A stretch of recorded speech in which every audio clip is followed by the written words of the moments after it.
Fernand n'avait que 17 ans. Cependant, il faisait preuve d'une maturité inhabituelle pour quelqu'un de son âge. Dès son plus jeune âge, il avait appris qu'être jeune et noir signifiait devoir réfléchir longuement à la manière de se comporter, de parler et de se présenter. Il avait appris à sourire avant que quelqu'un ne lui demande. Il avait appris à s'expliquer avant d'être accusé. Il évitait également les bagarres, même lorsqu'il était l'opposé. Il connaissait les règles tacites. Ces règles ne se trouvent pas dans les livres, mais font partie de la vie de ceux qui portent les marques de l'histoire. Ses parents, Isaac et Isabelle, lui ont toujours dit « Tu dois être 2 fois meilleur pour avoir la moitié des chances ». Et Fernand essayait. Il faisait des efforts pour y parvenir. Lorsque la famille a décidé de déménager, elle voulait fuir l'agitation de Chicago. Elle recherchait la tranquillité dans une petite ville de l'intérieur de la Californie. Là-bas, le ciel était plus beau, les rues étaient plus calmes et il semblait y avoir moins de violence. Ils ont acheté une maison simple avec un jardin et une véranda. C'était une petite maison, mais c'était leur maison. Isaac souriait avec ses yeux pour la première fois depuis longtemps. Isabelle imaginait planter des fleurs appelées hortensia. Fernand pensait s'inscrire dans une autre école. Il voulait essayer d'entrer dans l'équipe de basket. Il aimerait aussi se faire des amis qui ne le verraient pas seulement comme le garçon noir qui vient d'arriver en ville. Mais le calme peut avoir des pièges que nous ne percevons pas. La petite ville semblait belle de l'extérieur. Cependant, elle était vieille à l'intérieur. Les rues semblaient propres, mais les ruelles gardaient des traces de préjugés anciens. Ces préjugés n'avaient pas disparu. Ils avaient simplement appris à se présenter sous des uniformes, des vestes ou des sourires polis. Là-bas, le temps semblait s'être arrêté. Et avec lui, la façon de penser de nombreuses personnes n'avait pas changé non plus. La gentillesse des voisins n'était qu'une fine couche. Si un petit problème surgissait, ce qui était caché en dessous se révélait. Il est apparu. Au début, tout semblait aller pour le mieux. Fernand passait de longues après-midi à explorer les environs de la ville. Il conduisait la vieille voiture que son père lui avait offerte lorsqu'il avait déménagé. Ce n'était pas une voiture de luxe, mais elle avait une valeur sentimentale surtout. Isaac avait passé des mois à la réparer lui-même. Il l'avait fait pour montrer qu'il était responsable et fiable. Elle est à toi, mais prends-en soin comme si elle appartenait à tout le monde. Fernand prenait cela très au sérieux. C'était ce qu'elle appréciait le plus chez lui. Dans cette voiture, il se sentait libre. Il avait l'impression de pouvoir choisir sa propre voie, même si le trajet était court. Un après-midi comme les autres, alors que le vent soufflait doucement et que le soleil était au zénith, Fernand est sorti pour acheter quelques articles que sa mère lui avait demandé. Isabelle voulait préparer quelque chose de spécial pour le dîner. Elle était heureuse, et cela rendait tout le monde plus joyeux. Fernand a pris les clés. Il a souri. Il a mis ses écouteurs et est parti. Rien ne laissait présager que ce serait le début de la fin de sa tranquillité. Le virage était serré. La rue était mal signalée. L'autre voiture, une berline neuve à la peinture brillante, est apparue très rapidement, comme si elle venait d'un autre temps. Le choc n'a pas été violent, mais il a suffi pour laisser des traces. Les 2 voitures s'arrêtèrent brusquement. Fernand, le cœur battant à tout rompre, sortit de la voiture les mains bien en évidence, comme son père le lui avait appris. Prouvez que vous n'êtes pas dangereux. Toujours. Il fit quelques pas en avant et tenta de parler, mais n'y parvint pas. Emmanuel est sorti de l'autre voiture. C'était un homme blanc, au visage sérieux. Il avait la mâchoire dure et portait des vêtements normaux, mais son attitude montrait qu'il avait toujours l'autorité de quelqu'un qui portait un uniforme. Il a regardé la tôle enfoncée sur le côté de sa voiture, comme s'il s'agissait d'une attaque personnelle. Il a détourné le regard de la voiture et a regardé Fernand. Il semblait penser que le jeune homme était la cause du problème, non seulement de l'accident, mais aussi de quelque chose de plus grave et de plus ancien. Ce qui s'est passé ensuite a été rapide, violent et injuste. Emmanuel ne voulait pas entendre d'explications. Je voulais trouver le responsable, et pour lui, il était déjà évident qui était en tort dans cette histoire. Les yeux de Fernand, qui étaient calmes quelques minutes auparavant, montraient maintenant de la peur et de la colère. Il a essayé de parler, mais chaque mot semblait rendre l'homme en face de lui encore plus furieux. Quand Emmanuel a poussé Fernand et l'a tiré au sol, Fernand a compris que quelque chose d'invisible était en train de se briser. Ce n'était pas seulement la douleur physique, c'était la chute de toutes les promesses qui avaient été faites lorsqu'ils avaient quitté leur ville. Et là, allongé sur le sol chaud, écoutant les cris et les insultes, Fernand a réalisé que l'endroit où ils avaient cherché la tranquillité n'était en fait qu'un nouvel espace pour d'anciens problèmes. Quelque chose de beaucoup plus grand a commencé. Une erreur dans le temps. Un jour qui restera à jamais gravé dans les mémoires. La ville qui semblait tranquille s'est révélée être un endroit difficile. Non pas à cause des armes, mais à cause des mauvaises intentions des gens. À ce moment-là, dans cette partie de la rue, cela est devenu évident. Tous les chemins ne mènent pas à une nouvelle chance. Certaines chose nous mène directement vers le côté le plus dur de la réalité. Mais Fernand ne le savait pas encore. Il pensait encore que tout pouvait s'expliquer. Il pensait encore qu'il suffisait de demander pardon. Il croyait encore que le monde était juste d'une manière ou d'une autre. Plus tard, il allait découvrir que, pour certaines personnes, la justice n'est réservée qu'à quelques-uns et que,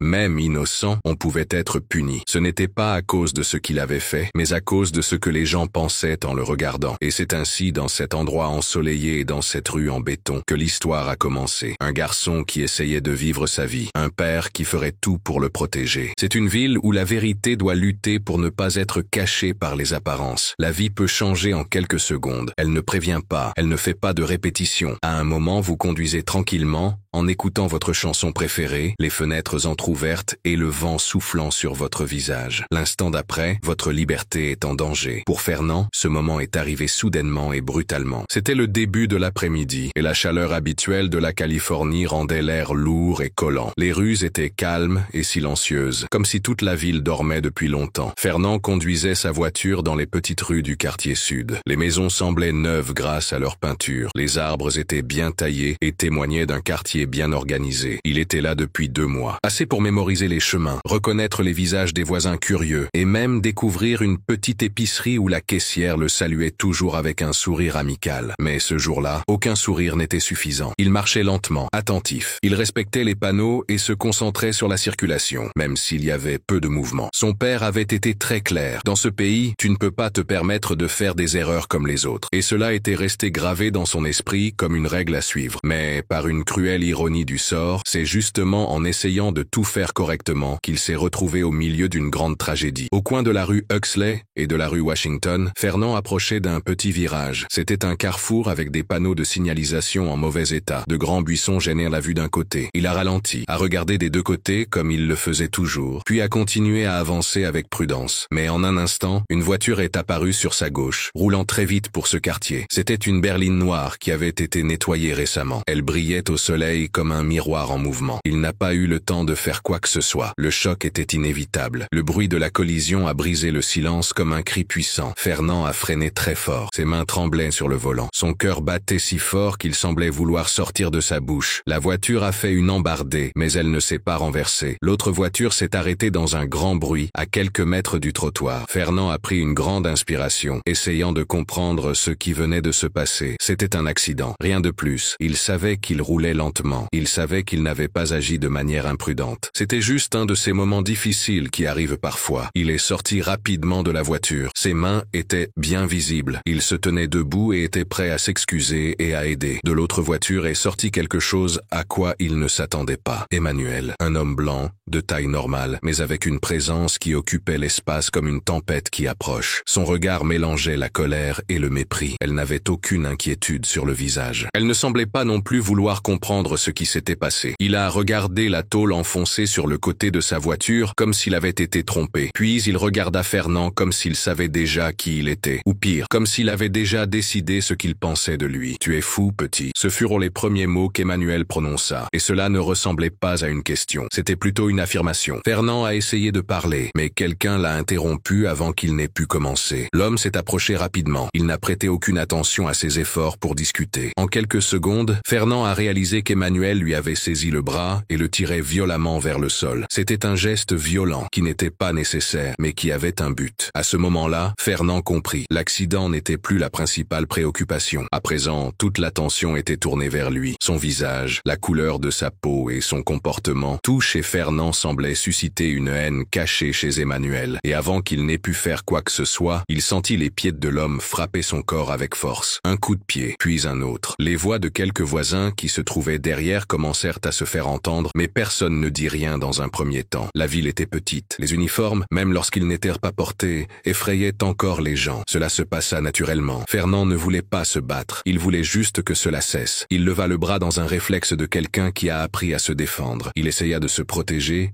et, désespéré, frappa Emmanuel au visage avec son poing pour essayer de le repousser. La force le fit reculer d'un pas. Le silence qui suivit fut plus effrayant que l'attaque elle-même. C'était le genre de silence qui précède une décision. Emmanuel s'arrêta un instant. Il toucha son visage avec ses doigts. On aurait dit qu'il n'arrivait pas à croire ce qui venait de se passer. Quand il regarda à nouveau Fernand, ses yeux ne montraient plus de colère. Ils montraient quelque chose de pire encore, une colère glaciale. Il était certain qu'à partir de ce moment, le jeu avait changé. Emmanuel sortit son badge de sa poche sans hésiter. Même s'il était en congé, il restait un policier, et il allait s'en servir comme protection et comme arme pour se défendre. En quelques minutes, des voitures de police arrivèrent. Fernand fut arrêté, jeté à nouveau à terre, et traité comme un criminel. Tout cela à cause de sa confusion. Il n'arrêtait pas de demander « Pourquoi ? Ce n'était qu'un accident, je n'ai rien fait !» Mais l'histoire avait déjà été écrite. Emmanuel a déclaré que Fernand avait tenté de voler sa voiture. Il a dit que le jeune homme pensait qu'il allait sortir de la voiture pour le voler, mais qu'il avait réussi à se défendre à temps. Il n'y a pas de caméra. Il n'y avait aucun témoin pour contredire les dires du policier. Seule la parole d'un adolescent effrayé contre celle d'un policier. Fernand a été placé à l'arrière de la voiture de police. Il avait la tête baissée et se sentait très triste, non seulement à cause de ses blessures, mais aussi parce qu'il avait le sentiment que son histoire n'avait aucune importance. La vérité avait été cachée par ses vêtements, et la ville, où il pensait pouvoir être un garçon comme les autres, le considérait désormais comme un danger. Pendant que la voiture de police le conduisait au poste, Fernand regardait par la fenêtre. Il essayait de comprendre quand tout avait mal tourné, et au fond de lui, une voix silencieuse répétait la question qu'il n'avait jamais eu le courage de poser à voix haute. Si j'avais été d'une autre couleur, est-ce que cela se serait produit? La réponse flottait dans l'air comme un nuage lourd. Il le savait, et il savait qu'à partir de là, le chemin serait plus long, encore plus long. Le trajet jusqu'au poste de police fut rapide, mais très difficile. Fernand, assis à l'arrière de la voiture de police, ressentait chaque mètre de route comme une punition. La ville défilait par les fenêtres comme un décor conçu uniquement pour assister à sa chute. Les rues, les maisons alignées, les lampadaires et les magasins, tout semblait regarder en silence, comme s'ils étaient amis. Hors de chez lui, personne ne savait que ce garçon, le visage près de la vitre et menotté, était emprisonné pour une erreur qu'il n'avait pas commise. Pire encore, il n'était pas puni pour ses actes, mais pour la façon dont les gens le percevaient. Dans la voiture de police, Fernand ne pleurait pas. Son visage était calme, mais à l'intérieur, c'était le chaos. Chaque pensée était comme un éclair. Il se demandait quand il avait perdu le contrôle de sa propre vie. Il essayait de se souvenir de l'accident, du visage d'Emmanuel, des cris et de la douleur. Tout était confus. C'était comme si j'avais été plongé dans un cauchemar dont je ne pouvais pas sortir. Les mots du policier résonnaient encore dans sa tête. Ils étaient durs comme de la pierre. Tu voulais prendre ma voiture, c'est ça? Plus il essayait de comprendre, plus il s'embrouillait. La raison n'avait pas sa place à ce moment-là. C'était une question de pouvoir. Quand ils sont arrivés au poste, le soleil brillait encore dans le ciel. Mais à l'intérieur, la journée était déjà sombre. Il a été tiré violemment hors de la voiture de police, comme s'il était un criminel très dangereux. Les menottes étaient serrées autour de ses poignets. Elles lui faisaient mal, mais elles blessaient aussi sa dignité. L'endroit était calme. Une atmosphère inquiète régnait dans les couloirs du commissariat. Certaines personnes regardaient avec curiosité, d'autres s'en moquaient. Mais ce qui faisait vraiment mal, c'était les regards qui le jugèrent déjà. C'était comme si le fait d'avoir les mains menottées confirmait tout ce qui se disait sur Emmanuel. Il fut placé sur une chaise dans un coin de la pièce. Devant lui, il y avait une table où Emmanuel rédigeait rapidement un rapport et était irrité. Le policier semblait contrarié. Ce n'était pas à cause de la collision, mais plutôt parce qu'il avait été défié, qu'il avait reçu un coup de poing au visage, même si c'était pour se défendre. Cela lui faisait plus mal que son corps. Cela blessait sa fierté. Emmanuel, comme beaucoup d'autres personnes qui obéissent toujours sans poser de questions, ne savait pas comment gérer cette situation difficile. Pour lui, il fallait que Fernand soit détruit, rabaissé et transformé en exemple. « Tu crois que tu peux me frapper et t'en aller ?» a-t-il dit sans regarder le garçon dans les yeux. La colère était présente dans sa voix, mais il y avait aussi un léger goût de pouvoir. Fernand a essayé d'expliquer à nouveau. Sa voix est forte, mais elle trahit un peu de peur et de colère. C'était juste un accident. Je t'ai frappé sans le vouloir. Et c'est toi qui m'as frappé en premier. Il a dit cela en regardant Emmanuel avec toute la dignité qu'il pouvait encore rassembler. Mais c'était comme crier dans un grand trou. Sa voix s'évanouissait avant d'atteindre le fond. Emmanuel n'a pas répondu. Il s'est levé, a croisé les bras et a dit à l'un de ses amis, « Celui-là a essayé de voler ma voiture. Il attendait que je parte pour faire quelque chose. Heureusement, je m'en suis aperçu à temps. Et voilà, la plainte a été été déposé. Les faits n'avaient pas d'importance. La parole d'Emmanuel était une décision. Dans ce commissariat, les murs renfermaient plus de secrets que les dossiers. Quand un policier pointait quelqu'un du doigt, les portes se fermaient rapidement. Le commissaire, un homme aux cheveux gris et au visage sévère à cause de ses nombreuses années de service, lut le rapport sans y prêter attention. Il semblait plus préoccupé par le café qui se trouvait sur la table que par la vie qui allait être affectée par une situation injuste. Fernand a répété qu'il conduisait dans le respect de la loi. Il a dit qu'il avait son permis de conduire, ses papiers et son assurance, qu'il n'avait jamais essayé de prendre quelque chose de manière illégale, mais il n'avait pas de test sonore. Seulement la certitude que cette information était acceptée comme vraie. Il fut poussé dans la cellule. À l'intérieur, ça sentait le fer rouillé et la tristesse. Les barreaux étaient glacés, mais il faisait chaud et l'endroit était exigu. Fernand s'installa dans un coin. Il ramena ses genoux contre sa poitrine. Il essayait de contrôler sa respiration. Dehors, il entendait des rires étouffés, des bruits de pas qui allaient et venaient, et des voix qui semblaient lointaines. Mais à l'intérieur, tout était confus. Il pensait à sa mère. Elle attendait probablement ses courses. Il pensait à son père, qui ne savait même pas ce qui s'était passé. Il pensait à son avenir. Cet avenir semblait si beau jusqu'à ce matin-là. Maintenant, il semblait lui échapper. Le temps passait, sans contact et sans explication. La prison était froide, mais la solitude brûlait comme le feu. Fernand essayait de rester debout et fort, mais il se sentait fatigué et effrayé. C'était plus qu'une simple prison physique. C'était aussi une prison morale, un effort pour éliminer. Le silence, c'est lorsqu'on empêche ou qu'on rend difficile à quelqu'un de parler ou de s'exprimer. C'est comme faire taire une personne, lui enlever la possibilité d'exprimer son opinion. Cela peut se produire dans diverses situations, comme dans des conversations ou dans des lieux où les gens devraient être libres de s'exprimer. Le silence peut faire taire des voix importantes et faire oublier des idées. Il est important de veiller à ce que chacun puisse s'exprimer sans crainte. Et le plus triste était de réaliser que tout cela aurait pu être évité. Il suffisait d'écouter. Il suffisait de le regarder pour voir un jeune homme, pas une personne dangereuse. De l'autre côté de la ville, Isaac a reçu l'appel qu'il attendait. Quand il a entendu la voix tremblante de son fils à l'autre bout du fil, quelque chose s'est brisé en lui. C'était un homme qui avait un fils. Un homme qui avait consacré sa vie à travailler pour le gouvernement, à maintenir l'ordre et à rendre justice. Et maintenant, il voyait son propre fils être consumé par un système qu'il avait promis de défendre. Isaac éteignit son téléphone et ne dit rien, mais ses yeux en disaient long. Il n'allait pas laisser cette situation telle qu'elle. Pendant ce temps, Fernand était tranquille en prison. Il essayait de ne pas laisser la peur se transformer en désespoir. Il savait que son père allait arriver, mais il comprenait aussi que là-bas, dans cet endroit, les règles étaient différentes. Là-bas, le nom de son père n'avait que peu de valeur. Là-bas, la vérité ne suffisait pas. C'est ainsi que la colère d'un homme en uniforme, causée par les préjugés, le pouvoir et l'impunité, a plongé Fernand dans un grave problème juridique et émotionnel. L'accident n'a pas tout détruit. Il a été le début d'un chemin semé de souffrance, d'injustice et de lutte. Au fond de sa cellule, en regardant le plafond fissuré, Fernand a compris que cela était plus important que lui. Il s'agissait de groupes de personnes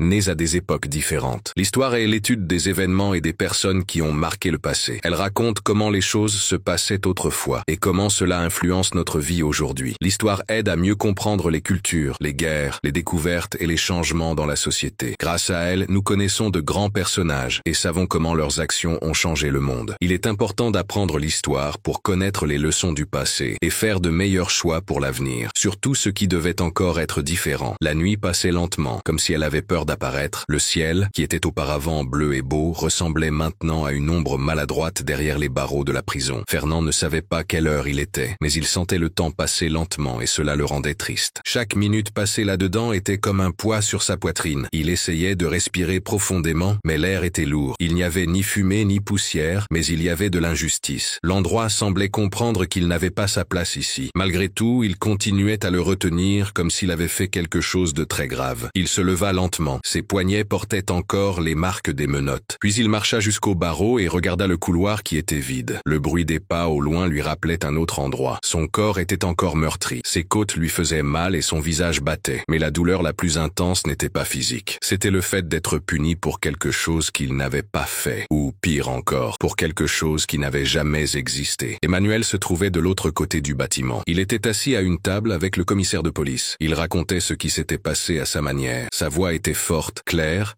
et ne laissait planer aucun doute. Ils ont dit que Fernand se comportait bizarrement. Il s'est approché de la voiture en regardant de tous côtés comme s'il préparait quelque chose. Quand il a vu le policier dans la voiture, il a pris peur et a essayé de s'enfuir. Quand Emmanuel l'a interpellé, le jeune homme s'est énervé et a essayé de prendre les clés de la voiture de force. Et finalement, selon lui, le coup de poing a été l'attaque qui, selon ses propres mots, expliquait tout ce qui s'était passé ensuite. Le commissaire écoutait et hochait la tête presque sans réfléchir. Il ne posait pas de questions, il n'avait aucun doute. Il ne faisait que remplir les blancs avec des mots qu'il connaissait déjà. Peut-être que ce qu'il y avait à l'intérieur n'avait aucune importance. Le nom Emmanuel était tout ce dont les gens avaient besoin pour croire n'importe quelle explication. Avoir un badge avait encore une valeur particulière à cet endroit. Et le nom de Fernando, un point important. Un bruit gênant dans l'histoire officielle. Au bout de quelques heures, Fernand fut appelé pour raconter ce qui s'était passé. Il sortit de la cellule en utilisant le peu de force qui lui restait. Elle était seule. Elle n'avait ni avocat, ni soutien. Il s'assit à la même table où Emmanuel s'était assis quelques minutes auparavant. Il regarda deux visages. L'un était celui du délégué, qui semblait froid et indifférent. L'autre était celui d'un policier qui semblait être là uniquement pour faire nombre. D'une voix tremblante mais déterminée, Fernand raconta ce qui s'était réellement passé. Il raconta tout de l'accident. Il dit aussi qu'il avait essayé de s'excuser. Il expliqua l'agression dont il avait été victime et le coup qu'il avait donné pour se défendre. Il dit tout, sans cacher sa tristesse, sans se donner en héros. Il ne voulait pas passer pour une victime. Je voulais juste que quelqu'un m'écoute. Il voulait que quelqu'un, dans cet endroit dur et froid, le voie comme une personne et non comme un problème. Mais la réponse qu'il obtint fut un silence qui en disait plus long que des mots. La commissaire prit quelques notes. Elle ne leva pas les yeux pendant que Fernand parlait. Lorsqu'il eut terminé, il y eut un long silence. Puis, il a dit quelque chose qui a résonné comme une pierre tombant dans l'eau. « Avez-vous des preuves de ce que vous dites ?» Fernand est resté immobile. Il a senti qu'un mur invisible s'était dressé devant lui. Quel genre de preuves pouvait-il fournir? Un court-métrage? Une personne qui avait vu ou entendu quelque chose d'important? Elle pouvait raconter ce qui s'était passé. Il n'avait rien, seulement sa parole. Dans cet endroit et dans cette situation, sa parole était comme une feuille emportée par le vent. Elle était fragile, sans valeur, et personne ne la croyait depuis le début. Emmanuel revint dans la pièce quelques instants plus tard. Le délégué voulait qu'il se retrouve face à Fernand. Il dit comme il était important d'expliquer les deux versions, comme si les deux versions étaient identiques. Mais la tension dans la pièce montrait clairement qu'elle ne l'était pas. Ce fut une présentation. Fernand, qui était toujours assis, regarda Emmanuel avec des yeux remplis de rage. Emmanuel le regarda avec un sourire discret, comme s'il disait « Tu ne gagneras pas ». Le délégué croisa les bras et demanda à Emmanuel s'il confirmait tout ce qu'il avait dit. Et il affirma, avec l'assurance de celui qui sait qu'il est le plus fort. Fernand a essayé de parler, de contester, mais il a été interrompu d'un geste rapide. Il a levé la main comme pour dire « J'en ai assez entendu ». Puis sont venus les mots qui resteraient à jamais gravés dans la mémoire de Fernand. La justice en décidera. Mais pour l'instant, vous restez en détention. Ces mots sonnaient comme une condamnation. Le choix était déjà fait. La détention provisoire était une marque qui ne disparaîtrait pas de sitôt. À partir de ce moment, peu importait ce que Fernand disait. Il était devenu le suspect. Emmanuel est la personne qui a souffert. Non pas parce que c'était réel, mais parce que c'est ainsi qu'ils ont décidé de raconter l'histoire. De retour en prison, Fernand s'assit à la même place et cacha son visage dans ses mains. Elle ne fut pas triste et ne laissa pas couler ses larmes. Ce n'était pas parce qu'elle ne le voulait pas. C'était parce que quelque chose en lui était déjà trop fatigué. Même pour cela, il ne le savait pas encore. Mais à ce moment-là, beaucoup d'autres jeunes comme lui vivaient des situations similaires. Des vies sont bouleversées par des histoires inventées. Ces systèmes n'ont pas été créés pour prendre soin des gens. Ils existent pour contrôler, faire taire et rendre les gens inoffensifs. Au bout de quelques heures, il a réussi à appeler son père. La voix d'Isaac à l'autre bout du fil était une lueur d'espoir dans l'obscurité. Fernand a essayé de tout expliquer. Il a parlé vite, la gorge sèche et fatiguée. Isaac a écouté et est resté silencieux pendant un moment qui a semblé très long. Puis il a simplement dit « J'arrive ». C'est ainsi que la situation a commencé à changer. Non pas parce que la justice arrivait, mais parce qu'un père arrivait. Un père qui savait comment le système fonctionnait. Un père qui, par hasard, avait passé sa vie à défendre la loi et qui allait maintenant devoir y faire face. Fernand, qui était toujours en prison, ferma les yeux et s'appuya contre le mur. Il ressentait de la peur, de la colère et une grande tristesse qu'il ne pouvait expliquer. Saviez-vous que ce qui l'attendait à partir de ce moment-là n'était pas seulement un procès, mais un combat de principes, un conflit entre différentes versions, entre la réalité et la force. Le seul outil dont il disposait était sa voix. Dans cette ville, l'opinion d'un jeune noir n'avait pas la même valeur que celle d'un policier blanc, et cela pouvait être la plus grande prison qui soit. Le téléphone sonna 2 fois, 3 fois, et à la 4e sonnerie, Isaac décrocha. L'écran affichait le numéro de la police municipale. Cela suffisait à lui donner la nausée. Mais lorsqu'il entendit la voix de son fils à l'autre bout du fil, faible et tremblante, pleine d'une douleur qu'il n'aurait jamais imaginé entendre ainsi, quelque chose en lui se brisa. Fernand n'arrivait pas à parler. Les mots sortaient par saccade. Il avait honte d'être en prison et essayait de ne pas paraître faible. Mais Isaac comprit. Il n'avait pas besoin de beaucoup d'informations. Le simple fait de savoir que son fils était enfermé dans une cellule pour une accusation absurde lui suffit pour tout abandonner. Il partit sans dire un mot à Isabelle, sa femme. Elle était en train de cuisiner, un torchon sur l'épaule. Elle lui demanda où il allait, mais il ne répondit pas. Le regard d'Isaac montrait que quelque chose n'allait pas, et c'était grave. Le trajet jusqu'au commissariat semblait interminable, même s'il ne durait qu'un peu plus de 40 minutes. Sur la route, Isaac conduisait, les mains fermement agrippées au volant et la bouche fermée. Son esprit était envahi par des pensées confuses. En tant que dirigeant du FBI, avec plus de 20 ans d'expérience, il souffrait de voir son fils être entraîné dans un système qu'il avait lui-même contribué à créer. En tant que père, il voulait entrer dans ce commissariat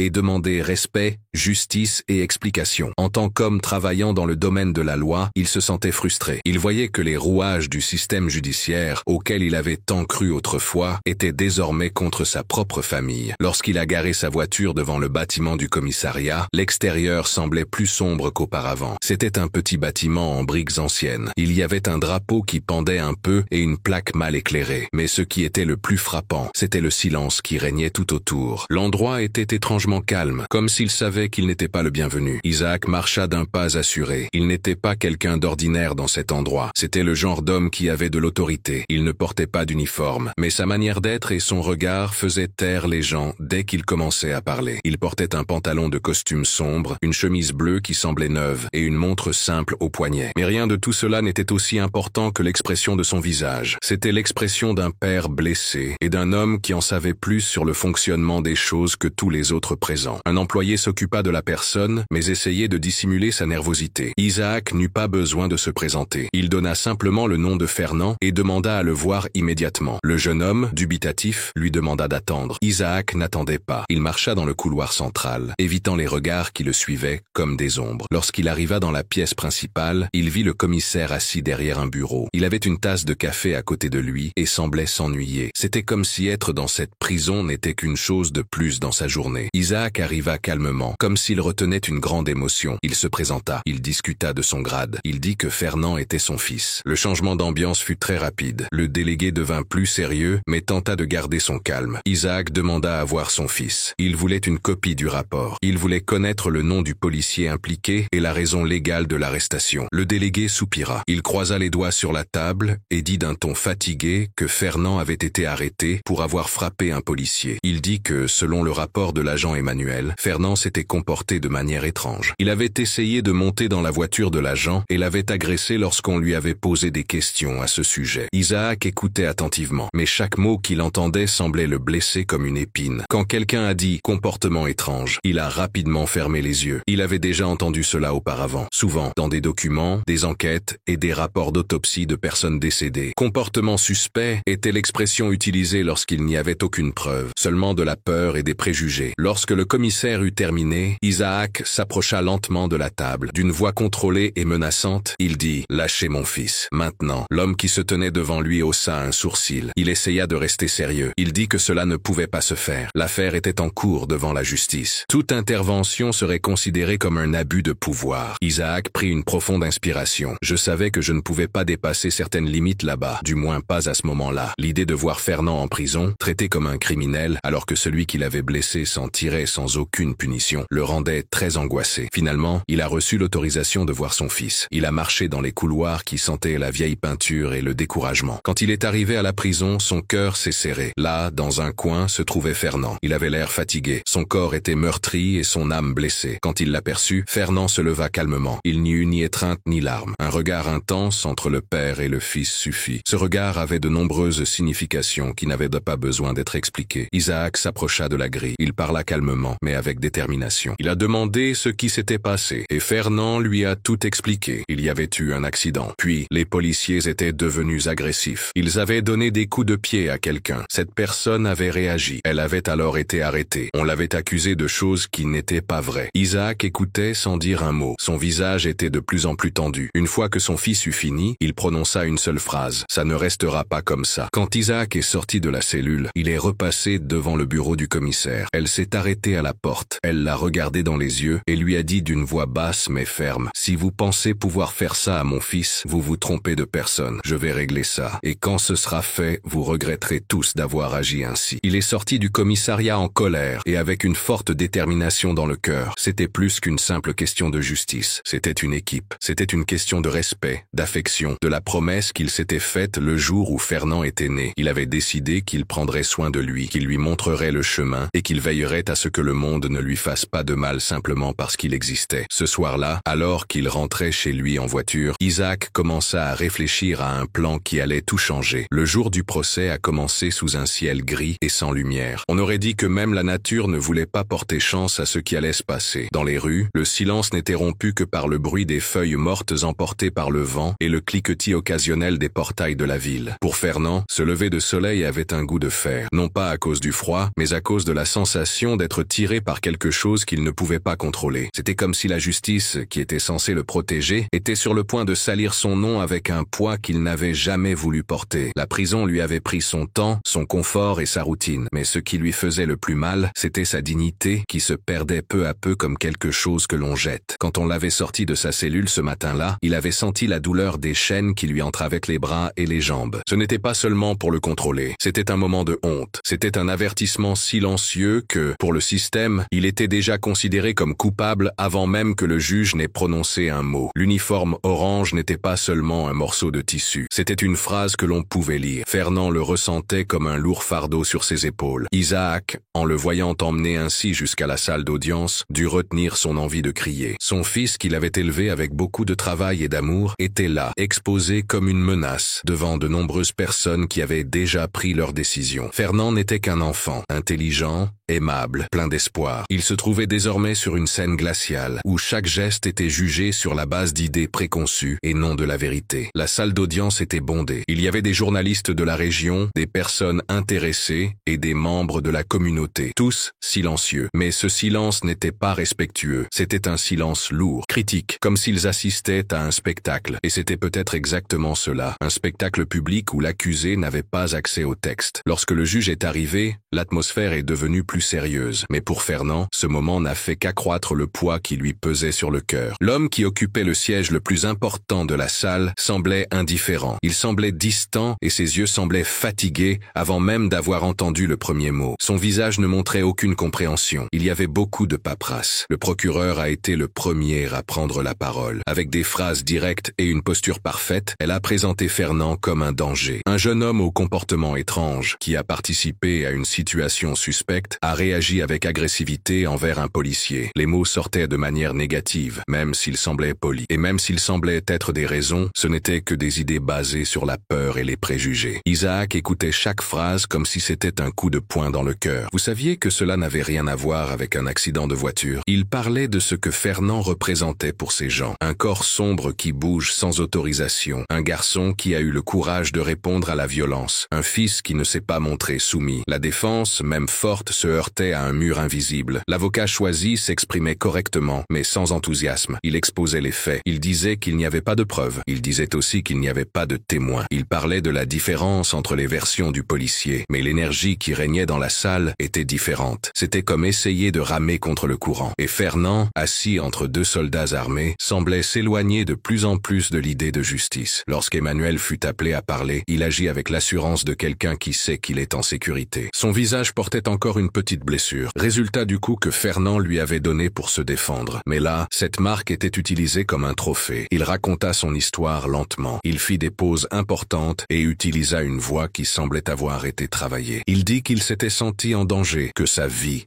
était en danger, qu'il avait agi sous le coup de l'impulsion, qu'il avait remarqué une activité étrange. Les mots étaient choisis avec soin pour présenter Fernand comme une personne qui agit sans réfléchir, et personne là-bas ne semblait vouloir l'affronter. Isaac regardait tout cela, les doigts crispés et la bouche serrée. À l'intérieur, une tempête se préparait. Chaque phrase que j'entendais était plus qu'une attaque contre mon fils. C'était une offense à la réalité. Il connaissait bien le théâtre juridique. Il comprenait comment certaines histoires sont racontées tellement de fois que les gens finissent par y croire histoires comme si elles étaient vraies. Et là, dans cet endroit où l'on juge les choses, Fernand n'était qu'un nom de plus dans une montagne de dossiers oubliés. Lorsque Fernand a été invité à prendre la parole, il s'est levé malgré les chaînes qui l'entravaient. Elle a regardé autour d'elle et a cherché les yeux de son père. Puis, la voix émue, il a dit ce qu'il pensait. Il a affirmé qu'il n'avait jamais essayé de prendre quoi que ce soit qui ne lui appartenait pas. Il s'est excusé. Il avait été agressé. Il avait réagi uniquement parce qu'il avait peur de mourir là, sur le sol, sous les pieds d'un policier. Mais dans cet endroit, sa vérité semblait insignifiante, fragile. Elle était comme une lumière essayant de briller dans un endroit très sombre. Lorsque le juge revint pour prononcer sa décision, tout le monde dans la salle resta silencieux. Mais Fernand connaissait déjà le verdict. C'était comme s'il avait été prévenu à l'avance. Lorsque le juge lut la décision, Isaac était reconnu coupable d'agression sur une autorité publique, condamné à 5 ans de prison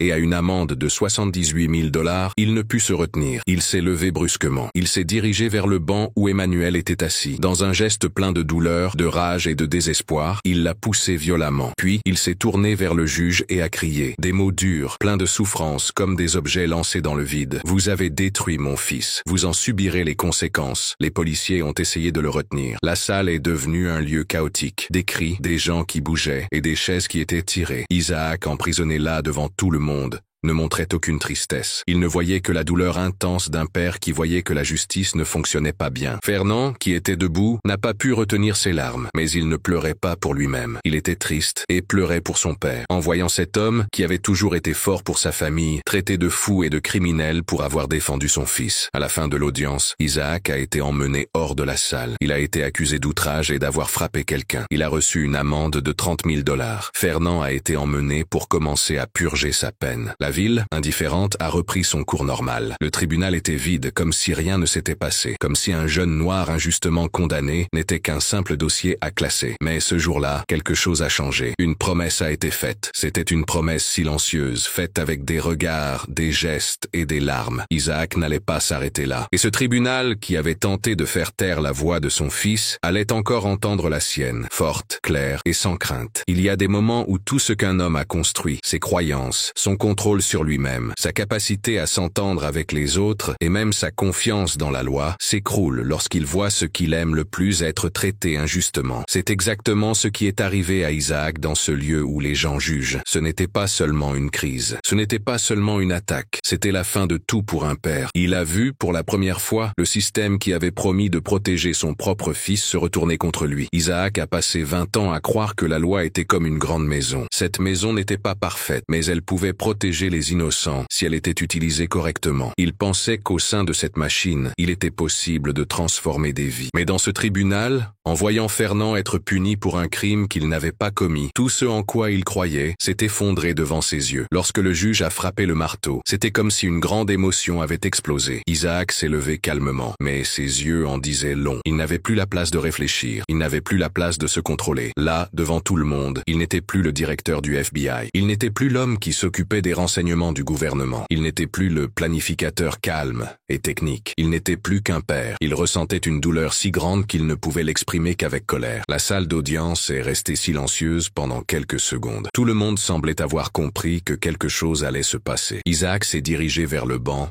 où Emmanuel était assis. Son corps a bougé comme une grande vague de force. Personne n'a pu l'arrêter. Il a poussé le policier très fort. Emmanuel est tombé en arrière, faisant tomber les papiers et la chaise. Le bruit a résonné dans la salle comme un coup de tonnerre. Isaac continua. En une seconde, il se tourna vers le juge et le pointa du doigt avec beaucoup de colère. Sa voix, qui était auparavant calme, criait maintenant. Il cria de toutes ses forces, de toute la puissance de sa gorge et de son cœur. Il dit que c'était un mensonge. Il dit que son fils avait été maltraité sans corde, sans arbre, mais avec un stylo et des vêtements de juge. Le tribunal était une mascarade pour maintenir l'apparence de l'ordre, même au prix de la vie de personnes noires. Les gardes se sont approchés de lui et ont essayé de le retenir. Mais Isaac était très agité et violent. Il se débattait et a poussé l'un des agents de sécurité pour continuer à parler. Il n'était pas là pour demander le calme. J'étais là pour dire la vérité, même si je devais être expulsé de force. Les gens dans le public étaient surpris. Ils étaient partagés entre le choc et le silence. Certains enregistraient avec leur téléphone portable. D'autres se contentèrent d'observer, comme s'ils assistaient à la chute d'une statue. Fernand, les mains liées, regardait tout avec peur et tristesse. Il savait qui était son son père. Saviez-vous que derrière cet homme fort se cachait un cœur qui aimait sa famille? Et maintenant, regardez ce cœur se briser en public. Non pas parce qu'il est faible, mais parce qu'il est désespéré. Cette crise n'était pas une erreur, c'était une conséquence. Isaac a été arrêté, réveillé et emmené hors du tribunal avec difficulté. Alors qu'on le traînait dans le couloir, il continuait de crier. Les mots sortaient avec la force de coups de poing. Vous allez devoir assumer les conséquences de cela. Vous tous, vous pensez pouvoir faire ça à mon fils? Et vous en tirez comme ça? Je vais révéler qui vous êtes tous. Et même s'ils ont essayé de le faire taire, le message avait déjà été lancé, élevé, clair, sans détour. Dehors, le soleil brillait comme s'il se moquait du chaos qui régnait à l'intérieur. Isaac est monté dans une voiture de police et a été emmené au même poste de police où son fils s'était rendu quelques jours auparavant. C'était comme un cycle triste, une répétition difficile. On aurait dit que le destin voulait montrer que dans cet endroit, personne ne protégeait ceux qui tentaient de lutter contre les règles. À son arrivée, on lui a dit qu'il serait poursuivi pour outrage à agent, agression d'agent et trouble à l'ordre public. La peine était de 30 000 $. Mais pour Isaac, cela n'avait aucune importance. Il se moquait de l'argent. C'était le sentiment d'impuissance qui le rongeait. C'était la honte devant tout le monde. C'était le goût du métal dans la bouche, en voyant son fils emmené en prison, tandis qu'il était lui-même placé dans une autre cellule. La nuit en prison fut courte, mais très longue, pour quelqu'un qui n'aurait jamais imaginé se retrouver dans un tel endroit. Isaac s'assit dans un coin et s'adossa au mur froid. Il se remémora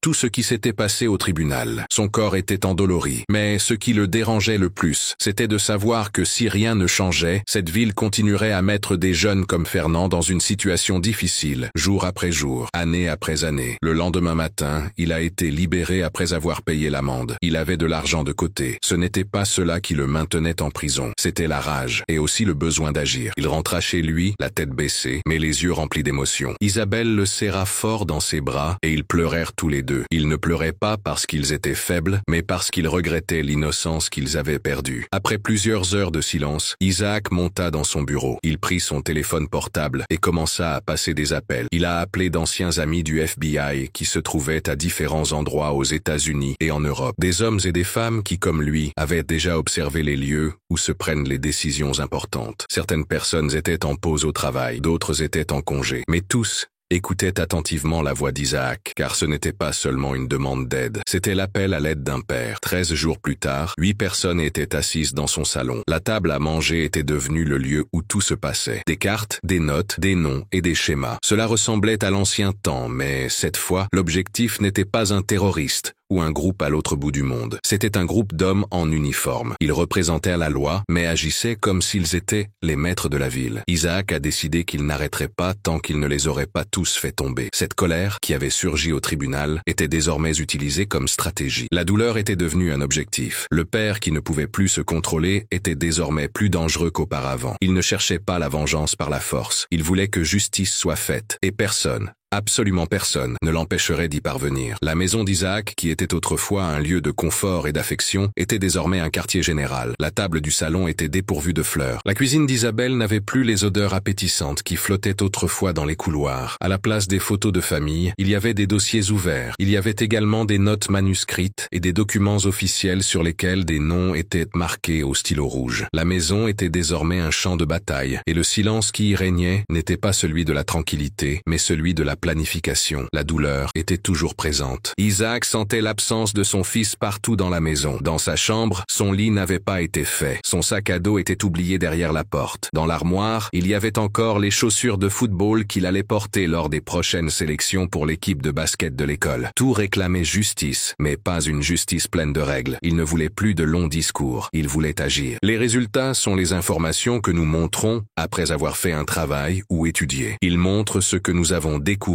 ou atteint. Je voulais voir de mes propres yeux la chute de chacun de ceux qui avaient privé Fernand de sa liberté. C'est là qu'il a commencé à passer ses coups de fil, un par un, avec une attention particulière. Il connaissait les noms exacts, ceux qui connaissaient non seulement la règle, mais aussi ce qui se passait derrière. Ceux qui connaissaient le mauvais côté des coulisses savaient où chercher les failles. Ce n'étaient pas des agents normaux, c'étaient des histoires que les gens racontaient en silence. Des hommes et des femmes qui avaient quitté leur travail pour diverses raisons, comme la fatigue, fatigue, le découragement, ou parce qu'ils avaient bien ou mal fait leur travail, mais qui avaient toujours le sens de l'honneur, et surtout, être fidèles à Isaac. C'était une période de longs appels téléphoniques. Nous avons eu des conversations intenses, nous avons récupéré d'anciens codes, et surtout, il y avait des demandes personnelles. Isaac n'utilisait pas le nom du FBI pour se protéger, il utilisait sa propre histoire pour attirer l'attention. Ce n'est pas seulement pour mon fils, disait-il, c'est pour tout ce que nous avons promis de protéger un jour, et qui est maintenant en train d'être détruit par des personnes mal intentionnées. 13 jours plus tard, par un après-midi très nuageux, 8 personnes sont arrivées, l'une après l'autre. Il n'était pas nécessaire de se présenter. Ils étaient amis depuis de nombreuses années. Ils avaient déjà travaillé ensemble sur des actions qui n'apparaissent pas dans les rapports officiels. Maintenant, ils étaient réunis dans la même pièce. Pas pour parler de la sécurité du pays ou des crimes dans le monde. Ils étaient là pour parler d'une ville qui avait été oubliée. Dans cette ville, la corruption était normale et la justice n'était plus entendue. Isaac a commencé à parler des événements avec calme, mais sans chercher à minimiser la douleur. Il a tout raconté, de l'accident au procès. Il a montré en détail comment l'histoire avait été déformée. Il a présenté le profil d'Emmanuel, ses relations dans la police locale et l'historique des plaintes qui, étrangement, n'avaient jamais fait l'objet d'une enquête. Il a également montré les agissements du commissaire, l'attitude injuste du juge et le type d'arrestation qui avait lieu dans la ville. Toutes avaient un caractère racial très inquiétant. La salle était silencieuse, mais les gens n'étaient pas immobiles. C'était un silence de concentration, de colère contenue due à l'attention concentrée. Chaque personne présente prenait des notes. Elles reliaient également leurs idées et réagissaient avec leurs yeux. Elles connaissaient ce type de structure. Elle était trop petite pour être remarquée par les médias nationaux, mais suffisamment grande pour détruire plusieurs familles. C'était un système qui se défendait en ne faisant rien, qui travaillait dans l'ombre, qui contrôlait les situations comme des pièces d'échecs dans un jeu silencieux. En 2 jours, la maison est devenue un centre d'information. Toutes les pièces ont été réaménagées. Les appareils qu'ils avaient apportés ont commencé à prendre la place des meubles. Des ordinateurs portables ouverts avec des programmes pour suivre les activités. Des dossiers étaient organisés, des connexions étaient indiquées sur une carte, des mots de passe étaient découverts et un mur entier permettait de voir ce qui se passait dans l'opération. Le nom Emmanuel était au milieu. Autour de lui, des câbles reliaient d'autres personnes, tels que des juges, des avocats et des hommes d'affaires de la région qui, d'une manière ou d'une autre, faisaient fonctionner ce système. Pendant ce temps, Isaac essayait de contrôler ses émotions et de coordonner les choses. La nuit, lorsque la maison était calme, il se rendait au garage. Là, il laissait la voiture qu'il avait donnée à Fernand. La voiture portait encore les traces de l'accident, une petite fissure sur le côté. Il touchait le capot comme s'il voulait entrer en contact avec son fils. Et là, dans ce silence solitaire, il se promettait de ne pas laisser le monde traiter Fernand comme il le traitait, qu'il le ramènerait à la liberté, non seulement avec les bras libres, mais aussi avec le cœur en paix. Le matin du 4e jour, l'un des agents apporta une grande nouvelle. Emmanuel était impliqué dans un groupe de policiers. Ce groupe modifiait les rapports d'intervention, cachait les images des caméras de sécurité et plaçait des preuves dans certaines affaires pour justifier des arrestations. Ce n'était pas un cas isolé. Il s'agissait d'une organisation qui suivait un schéma précis et elle ne s'arrêtait pas à lui. Un chef était impliqué, un procureur de la ville, 2 hommes travaillant comme juges. Selon les documents, au cours des 2 dernières années, il y a eu au moins 23 cas douteux. Tous les accusés ont quelque chose en commun. Ils sont jeunes, hommes,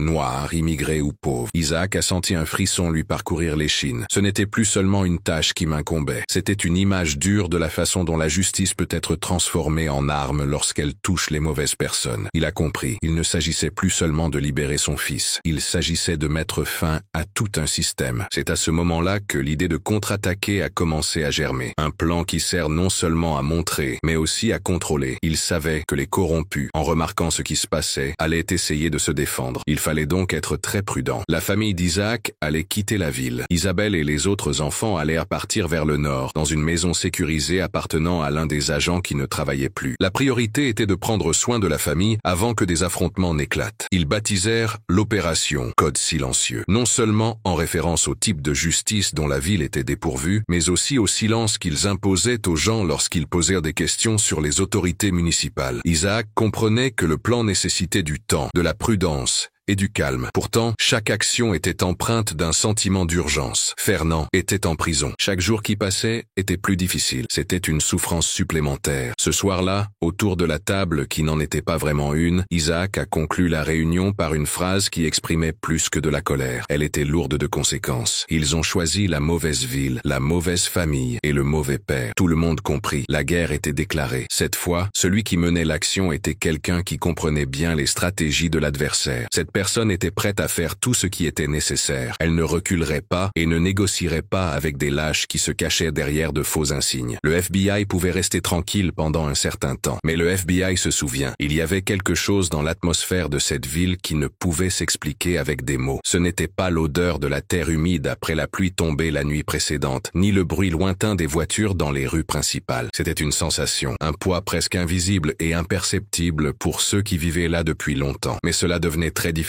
à supporter pour ceux qui commençaient à toucher aux choses qui maintenaient le silence. La ville semblait percevoir quand quelqu'un commençait à toucher à des choses qu'il ne fallait pas, et elle semblait aussi répondre. Isaac a remarqué ce changement le 5e jour de l'opération. Tout a commencé par de petites choses. D'abord, une voiture est garée dans la rue sans raison apparente. Puis, on a l'impression que quelqu'un nous regarde quand on entre et sort de chez soi. Les gens étaient les mêmes. C'étaient des personnes âgées, des femmes qui s'occupaient de leur maison avec leurs courses du marché et des jeunes assis sur leur vélo. Mais il y avait quelque chose dans leur regard. Ce n'était pas de la curiosité, c'était du contrôle. Et cela ne semblait pas naturel, c'était organisé. Il n'a rien dit sur le moment, mais les agents ont également commencé à le remarquer. Cette petite ville avait des yeux partout. Ce qui n'était auparavant qu'un travail silencieux commençait à se transformer en une partie d'échecs avec des pièces que tout le monde pouvait voir. Les pas d'Isaac et de son groupe étaient observés. Ils étaient au courant. Et les autres aussi. La contre-attaque a rapidement commencé. Les policiers qui faisaient partie du plan ont commencé à agir discrètement, mais avec détermination. Ce n'était pas le genre de réponse claire. Il n'y avait pas de bagarre, ni de menaces directes. Ils savaient qu'ils étaient plus intelligents que ça. Ils savaient utiliser leur propre terre comme protection. Et dans cette ville, la terre leur appartenait. Emmanuel a été le premier à recevoir la nouvelle. Le message lui est parvenu alors qu'il discutait tranquillement dans la cafétéria du commissariat. L'un des patrouilleurs que vous connaissez bien vous a dit à voix basse « Isaac est à vos trousses ». Emmanuel a souri du coin des lèvres, avec le même sourire qu'il avait affiché au tribunal, quand il savait qu'il allait gagner. Il ne semblait pas avoir mal à la tête. En fait, il avait l'air heureux, comme s'il avait attendu ce genre de combat depuis longtemps. Le même après-midi, Emmanuel a convoqué une réunion inhabituelle. Elle n'a pas eu lieu au quartier général, ni même au commissariat. Elle s'est tenue dans une ferme isolée, appartenant à un cousin éloigné de l'un des officiers. La maison, loin des caméras et de la presse, était un lieu de refuge et aussi un espace pour élaborer des plans. Là, loin de leur travail officiel, les policiers corrompus pouvaient être exactement ce qu'ils avaient toujours été, des hommes qui se croyaient les maîtres de la ville. Les personnes les plus importantes du groupe dangereux étaient présentes à la réunion. Emmanuel était au centre. Il se tenait à côté d'un ancien commandant déjà à la retraite. Cet ancien commandant avait encore beaucoup d'influence en coulisses. Il y avait également 2 officiers en activité, un procureur de la région et même un petit entrepreneur qui aidait à financer des campagnes électorales et qui avait encore des faveurs à rendre à tout le monde dans cette ville. Ils étaient conscients qu'ils étaient observés. Et saviez-vous que la présence de policiers fédéraux montrait déjà que l'histoire avait changé? Emmanuel a été clair. Isaac n'est pas ici pour semer le trouble. Il est ici pour tout détruire. Si nous le laissons faire, il va s'en occuper. Les réactions des membres du groupe ont été différentes. Certaines personnes ne croyaient toujours pas qu'Isaac avait vraiment le pouvoir de faire cela. Ils pensaient qu'il n'était qu'un père blessé et désespéré, cherchant à se venger. D'autres personnes voyaient les choses plus clairement. Isaac n'était pas un père ordinaire. C'était quelqu'un qui connaissait les rouages de la justice. Il avait des amis influents, des ressources et une formation. De plus, il n'avait plus rien à perdre. Le groupe a décidé d'agir. Ils ne pouvaient pas rester là à attendre sans rien faire. Ils ne pouvaient pas laisser leur nom être transmis à un organisme fédéral. Ils ont mis en place un réseau secret de surveillance. Ils ont fait appel non seulement à des policiers de confiance, mais aussi à des membres de la communauté. Ces personnes, par loyauté, par peur ou par intérêt personnel, ont accepté de transmettre des informations. C'était une ville où les gens échangeaient des faveurs plutôt que de respecter la loi. Un endroit où une livraison de supermarché pouvait être mise sur écoute était à l'intérieur du carton de produits. Elle pouvait également être cachée sous des aliments comme des fruits ou des légumes. De plus, le dispositif d'écoute pouvait être placé dans des emballages de produits tels que des boîtes de conserve ou des bouteilles. Il est important de toujours vérifier le contenu des livraisons. C'est là qu'un mécanicien du quartier pouvait trouver les marques d'une voiture du gouvernement. Pendant ce temps, Isaac et ses assistants intensifiaient leurs recherches. L'objectif était désormais de rassembler des preuves concrètes reliant Emmanuel et les autres à un réseau de corruption bien organisé. Ils voulaient des enregistrements, des documents internes, des emails cachés, des relevés bancaires, tout ce qui pouvait prouver que ces hommes n'étaient pas aussi honnêtes qu'ils le paraissaient. Mais le temps commençait à manquer. Chaque nouveau mouvement alertait davantage l'autre camp. Chaque pas en avant devait être fait avec beaucoup de prudence. Un de ces après-midi, l'un des employés d'Isaac rentra plus tôt que d'habitude. Il était livide. J'ai découvert qu'un des appareils qu'ils utilisaient avait été intercepté. Ils ne savaient pas s'il s'agissait d'un problème technique ou d'un avertissement. Le message était clair. L'ennemi savait qu'il était traqué et il était prêt à passer à l'action. Isaac a demandé à tout le monde de s'asseoir à table, comme il le faisait autrefois. L'atmosphère était plus pesante. Les visages étaient plus sérieux. Tout le monde comprenait ce qui allait se passer. Il ne s'agissait pas seulement d'une simple mission de collecte d'informations. Cela était sur le point de dégénérer en conflit. Ce ne serait pas une simple dispute, mais un conflit entre des institutions, des valeurs et des sentiments. Ils étaient encerclés par un système qui se défendait comme un être vivant. Et comme tout être vivant en danger, il commençait à se défendre. C'est à ce moment-là qu'Isaac confirma à nouveau son intention. N'utilise pas de mots exagérés et ne fais pas de promesses que tu ne peux pas tenir, mais avec quelque chose de beaucoup plus fort, un regard calme, plein de confiance. S'ils pensent que cette ville va prendre soin d'eux pour toujours, c'est parce qu'ils n'ont jamais ressenti la force de la vérité libre. Cette nuit-là, personne ne parvint à dormir, non par peur, mais parce qu'ils attendaient quelque chose. Ils savaient qu'ils étaient observés. La ville, avec ses lampadaires et ses trottoirs tranquilles, cachait de nombreux secrets. Les yeux qui observaient étaient partout. Ils étaient à la fenêtre de la boulangerie, dans le rétroviseur d'une voiture garée et dans le téléphone qui sonnait et s'éteignait sans que personne ne réponde. Mais il y avait une chose que les habitants de la ville ne savaient pas encore. Isaac n'allait pas abandonner. Et quand le moment serait venu, ce moment précis où la ville s'endormirait pendant une seconde, il serait prêt à agir. Désormais, la différence entre les deux camps était claire. Les corrompus avaient des yeux partout. Isaac avait une intention. Lorsqu'il est guidé par la douleur et la vérité, l'objectif permet de voir plus loin que quiconque se cache dans un coin de rue. La nuit tomba dans un silence profond. Le ciel était calme. Il n'y avait ni tempête, ni tonnerre, ni aucun signe de trouble. C'était comme si l'univers était silencieux, se préparant à ce qui allait se passer. Isaac s'en rendit compte avant tout le monde. Ce n'était pas une sensation précise, ni un son défini. C'était l'absence. Il n'y avait aucun mouvement dans le quartier. On n'entendait aucun bruit de la nature. Il n'y avait pas de voitures au coin des rues où les étudiants, les livreurs et les voisins avaient l'habitude de passer le soir. Cette nuit-là, la ville semblait vide à l'intérieur, mais elle avait toujours le même aspect que d'habitude. Il était tard. Les agents étaient répartis dans différentes pièces de la maison. Ils échangeaient des informations, rangeaient les preuves et mettaient à jour les dossiers. L'opération se déroulait bien. Les données collectées ces derniers jours étaient presque prêtes à être envoyées à 2 sièges différents du gouvernement. Il y avait un mélange de nervosité et de confiance dans l'atmosphère. La confiance qui vient de ceux qui connaissent leur ennemi. Cette confiance peut faire croire à quelqu'un que l'ennemi est moins fort qu'il ne l'est en réalité, même si ce n'est que pour un instant. Isaac, cependant, ne baissait pas sa garde. Depuis son retour dans cette ville, il savait qu'il serait en danger, mais il ne pensait pas que la riposte aurait lieu cette nuit-là. Et encore moins qu'elle arriverait de cette manière. Il était un peu plus de 23 heures lorsque les lumières de la maison ont commencé à clignoter. Il y a d'abord eu une petite coupure de courant, presque imperceptible, puis une panne plus longue. Les ordinateurs se sont rallumés. Internet a cessé de fonctionner. Le réfrigérateur a émis un bruit étrange. Le silence s'est intensifié. Isaac s'est levé de table et est resté à l'affût. L'un des hommes, à l'étage, a crié « Tout va mal ». Un autre, à côté de la maison, s'est approché de la fenêtre en tenant une lampe torche. C'est à ce moment-là qu'ils ont remarqué. 2 camionnettes sans plaque d'immatriculation se sont arrêtées devant la maison. Vitres teintées, moteur en marche. Ce n'était pas une visite ordinaire. Ce n'était pas une surveillance normale. C'était un message. Et puis, comme si c'était un signal convenu, les fenêtres ont commencé à voler en éclats. Des pierres, des bâtons et des gourdins. Ils sont entrés dans le salon, dans la cuisine et par le côté. La maison a tremblé. Isaac a essayé de se lever, mais tout s'est passé très vite. Les portes ont été enfoncées en même temps. Des hommes cagoulés, armés et sachant ce qu'ils faisaient, sont entrés prudemment dans toutes les pièces. Ils étaient au moins 6, peut-être plus. Ils n'étaient pas là pour discuter, ni même pour faire peur. Ils étaient là pour tout détruire. Isaac a essayé de prendre l'arme qui se trouvait dans le tiroir du bureau, mais 2 hommes qui étaient entrés dans le couloir l'ont retenu. Il a été maintenu fermement. Il a reçu des coups de poing, des coups de pied et des bousculades. Les autres agents ont tenté d'intervenir, mais ils ont été maîtrisés en quelques secondes. La maison, qui était autrefois un lieu de contrôle, était désormais en ruine. Il y avait des documents éparpillés, des écrans brisés sur le sol, des murs fissurés et des cris qui semblaient étouffés par de forts coups. Dans les minutes qui ont suivi, Isaac a perdu la notion du temps. Il avait un goût métallique dans la bouche. Son corps était lourd et sa vision était trouble. Mais malgré tout, il ne se rendait pas. Même s'il était tiré vers l'extérieur, les bras attachés par des sangles en nylon et le visage contre le sol, son esprit continuait de fonctionner. Il observait. Il gardait tout en mémoire. Le modèle des bottes, la voix de l'un des agresseurs, l'odeur de cuir du gilet d'une autre personne. Ils communiquaient à l'aide de codes et d'instructions rapides. Ce n'étaient pas des criminels ordinaires. Ils étaient en formation. Ces hommes étaient des policiers. Il fut placé à l'arrière d'une camionnette, à côté de 2 autres agents immobilisés. Le trajet dura environ 20 minutes. On n'entendait que le moteur. Il n'y avait pas de phares allumés, seulement ceux du véhicule. La ville était calme. À cette heure matinale, elle permettait aux hommes cachés de faire ce qu'ils voulaient. Ils arrivèrent à un entrepôt abandonné, au bout d'une route sans issue. Un endroit caché parmi les arbres. Il avait des murs en ciment et un toit troué. C'était l'endroit caché. L'endroit où se réunissaient les personnes qui contrôlaient le réseau de corruption au sein de la police. Isaac tomba au sol devant une table en métal. L'un des hommes retira sa cagoule. Il s'appelait Emmanuel. Son visage avait la même expression calme qu'au tribunal, mais il affichait désormais autre chose, du mépris. Un mépris évident,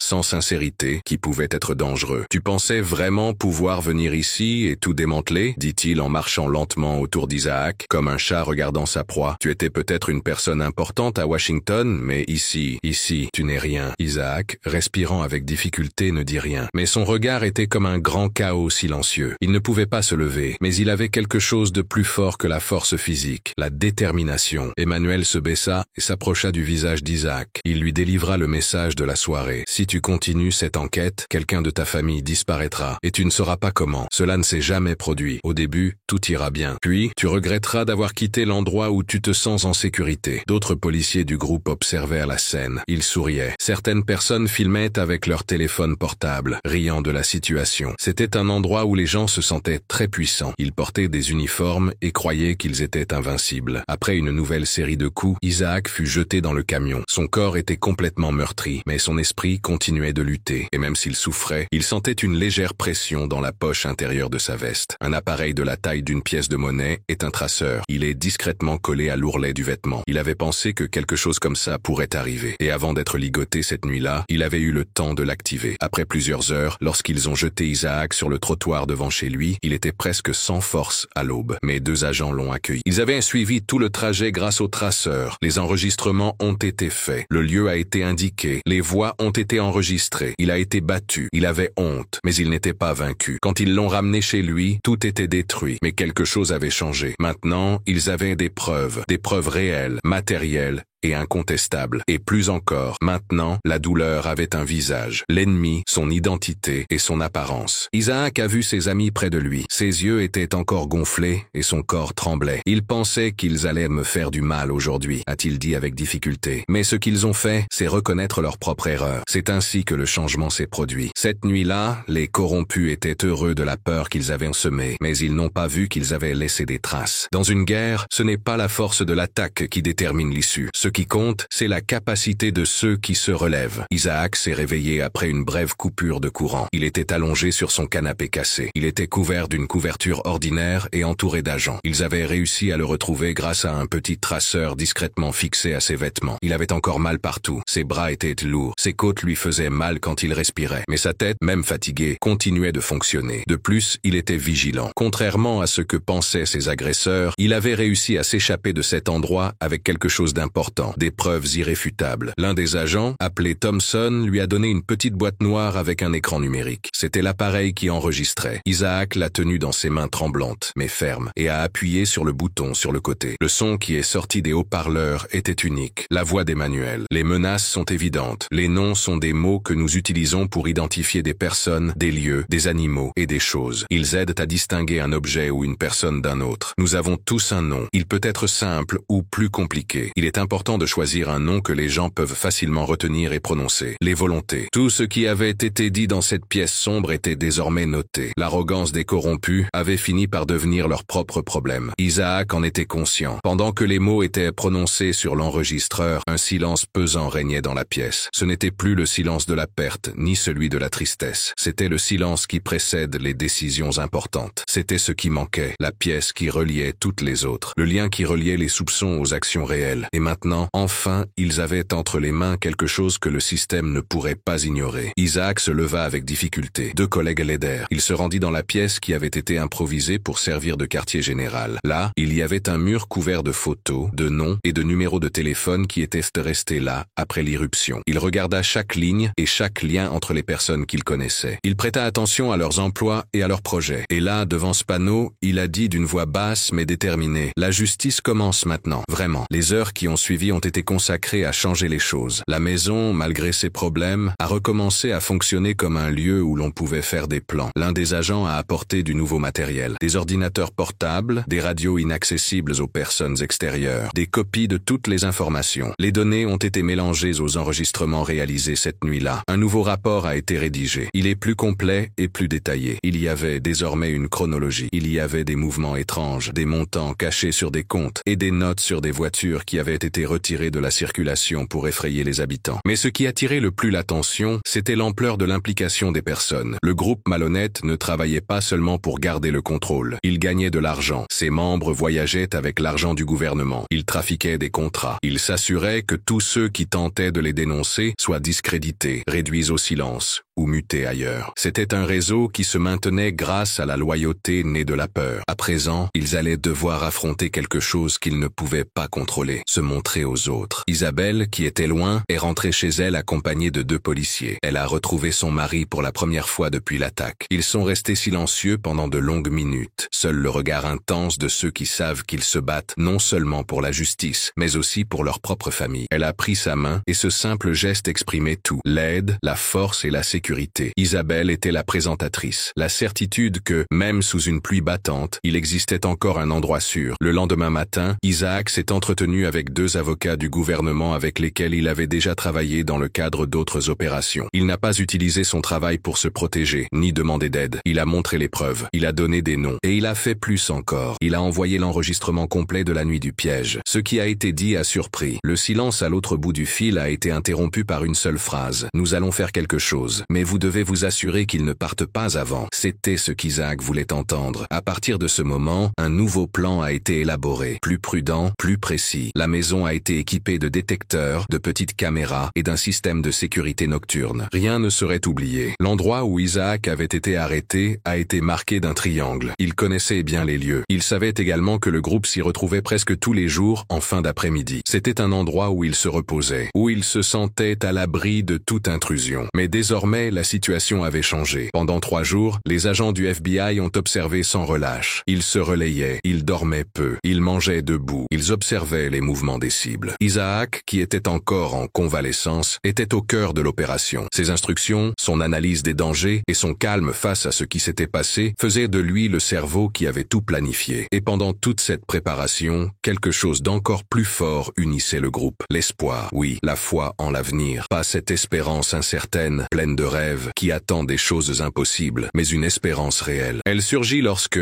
même dans les situations les plus difficiles, on parvient à voir une issue, une opportunité, une petite lumière qui, même très faible, éclaire le chemin. Isaac sentait quelque chose grandir en lui. Ce n'était pas un soulagement, mais une motivation. Fernand était toujours en prison. Chaque minute comptait. Chaque jour passé en prison était une injustice de plus. Mais maintenant, il y avait une issue, une véritable opportunité de le libérer, non seulement physiquement, mais aussi mentalement. Isaac s'est fait une promesse. Il n'abandonnerait pas tant qu'il n'aurait pas vu le nom de son fils blanchi. Il voulait également voir les coupables être jugés. Le soir du 3e jour, tout étant prêt, tout le monde regarda l'horloge. Le lendemain, à 15h30, les personnes ciblées arriveraient sur les lieux, détendues, en train de manger, de discuter, totalement inconscientes de ce qui allait se passer. Isaac s'approcha du tableau, regarda les visages des personnes qui pensaient pouvoir faire ce qu'elles voulaient et dit d'une voix déterminée: ils se sont creusés leur propre tombe. Allons-y, faisons-les avancer. Et cette fois, le système devrait y prêter attention. Quand la vérité vient avec une bonne préparation, aucune force maléfique ne peut l'arrêter. 3 jours, c'était le temps dont il disposait. Ni plus, ni moins. 3 jours pour entrer dans l'histoire. 3 jours pour transformer ce qui restait de la douleur en action. Il fallait élaborer un plan en 3 jours. Ce plan ne pouvait pas échouer. S'il y avait une erreur,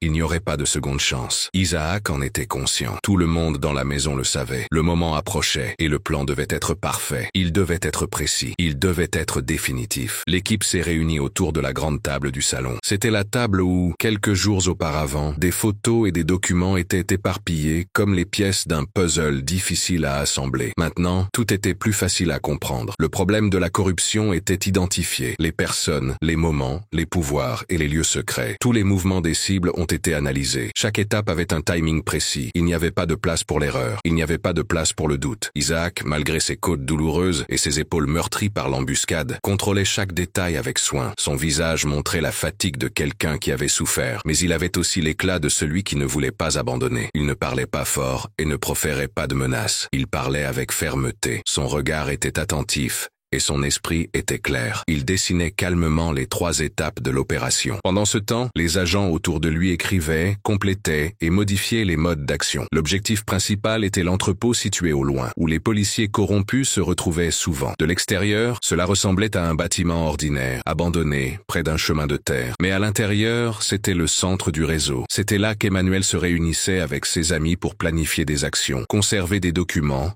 et échanger des faveurs. Ce qu'il ne savait pas et n'aurait jamais imaginé, c'est que cette routine était observée depuis près de 2 semaines. Des caméras cachées avaient été placées sur des lampadaires près du lieu. Des micros étaient dissimulés dans les arbres. Désormais, chaque conversation, chaque rire présomptueux et chaque phrase qui compromettait le mensonge était notée. Le plan avait une heure précise, 15h30. C'était le moment de la journée où la plupart d'entre eux arrêtaient ce qu'ils faisaient et se réunissaient dans le hangar pour se reposer. Là, ils se sentaient en sécurité, des personnes intouchables. C'était le moment où les masques tombaient. C'était exactement le moment où Isaac et son équipe avaient décidé d'agir. Le plan n'était pas de se battre. L'idée était de surprendre tout le monde, avec des documents tels que des preuves et des ordonnances judiciaires prêts à l'emploi. Ces documents ont été rédigés par le ministère public fédéral après l'envoi du rapport. L'opération a été divisée en 3 parties. La première phase consistait à contrôler l'extérieur. 2 agents armés, placés à des endroits stratégiques autour du hangar, devaient surveiller les entrées et les sorties. L'un d'eux avait une caméra reliée à la base. L'autre était un drone équipé d'une caméra thermique qui survolait la zone à une hauteur indétectable. La deuxième partie concernait la manière d'aborder le sujet. 4 agents devaient entrer par l'arrière de l'entrepôt. Ils devaient utiliser des armes non létales, mais suffisamment puissantes pour empêcher toute réaction. Ils avaient du matériel anti-émeute, des menottes spéciales et un système de communication radio sécurisé. La troisième partie était la plus compliquée. Isaac. Il se rendrait lui-même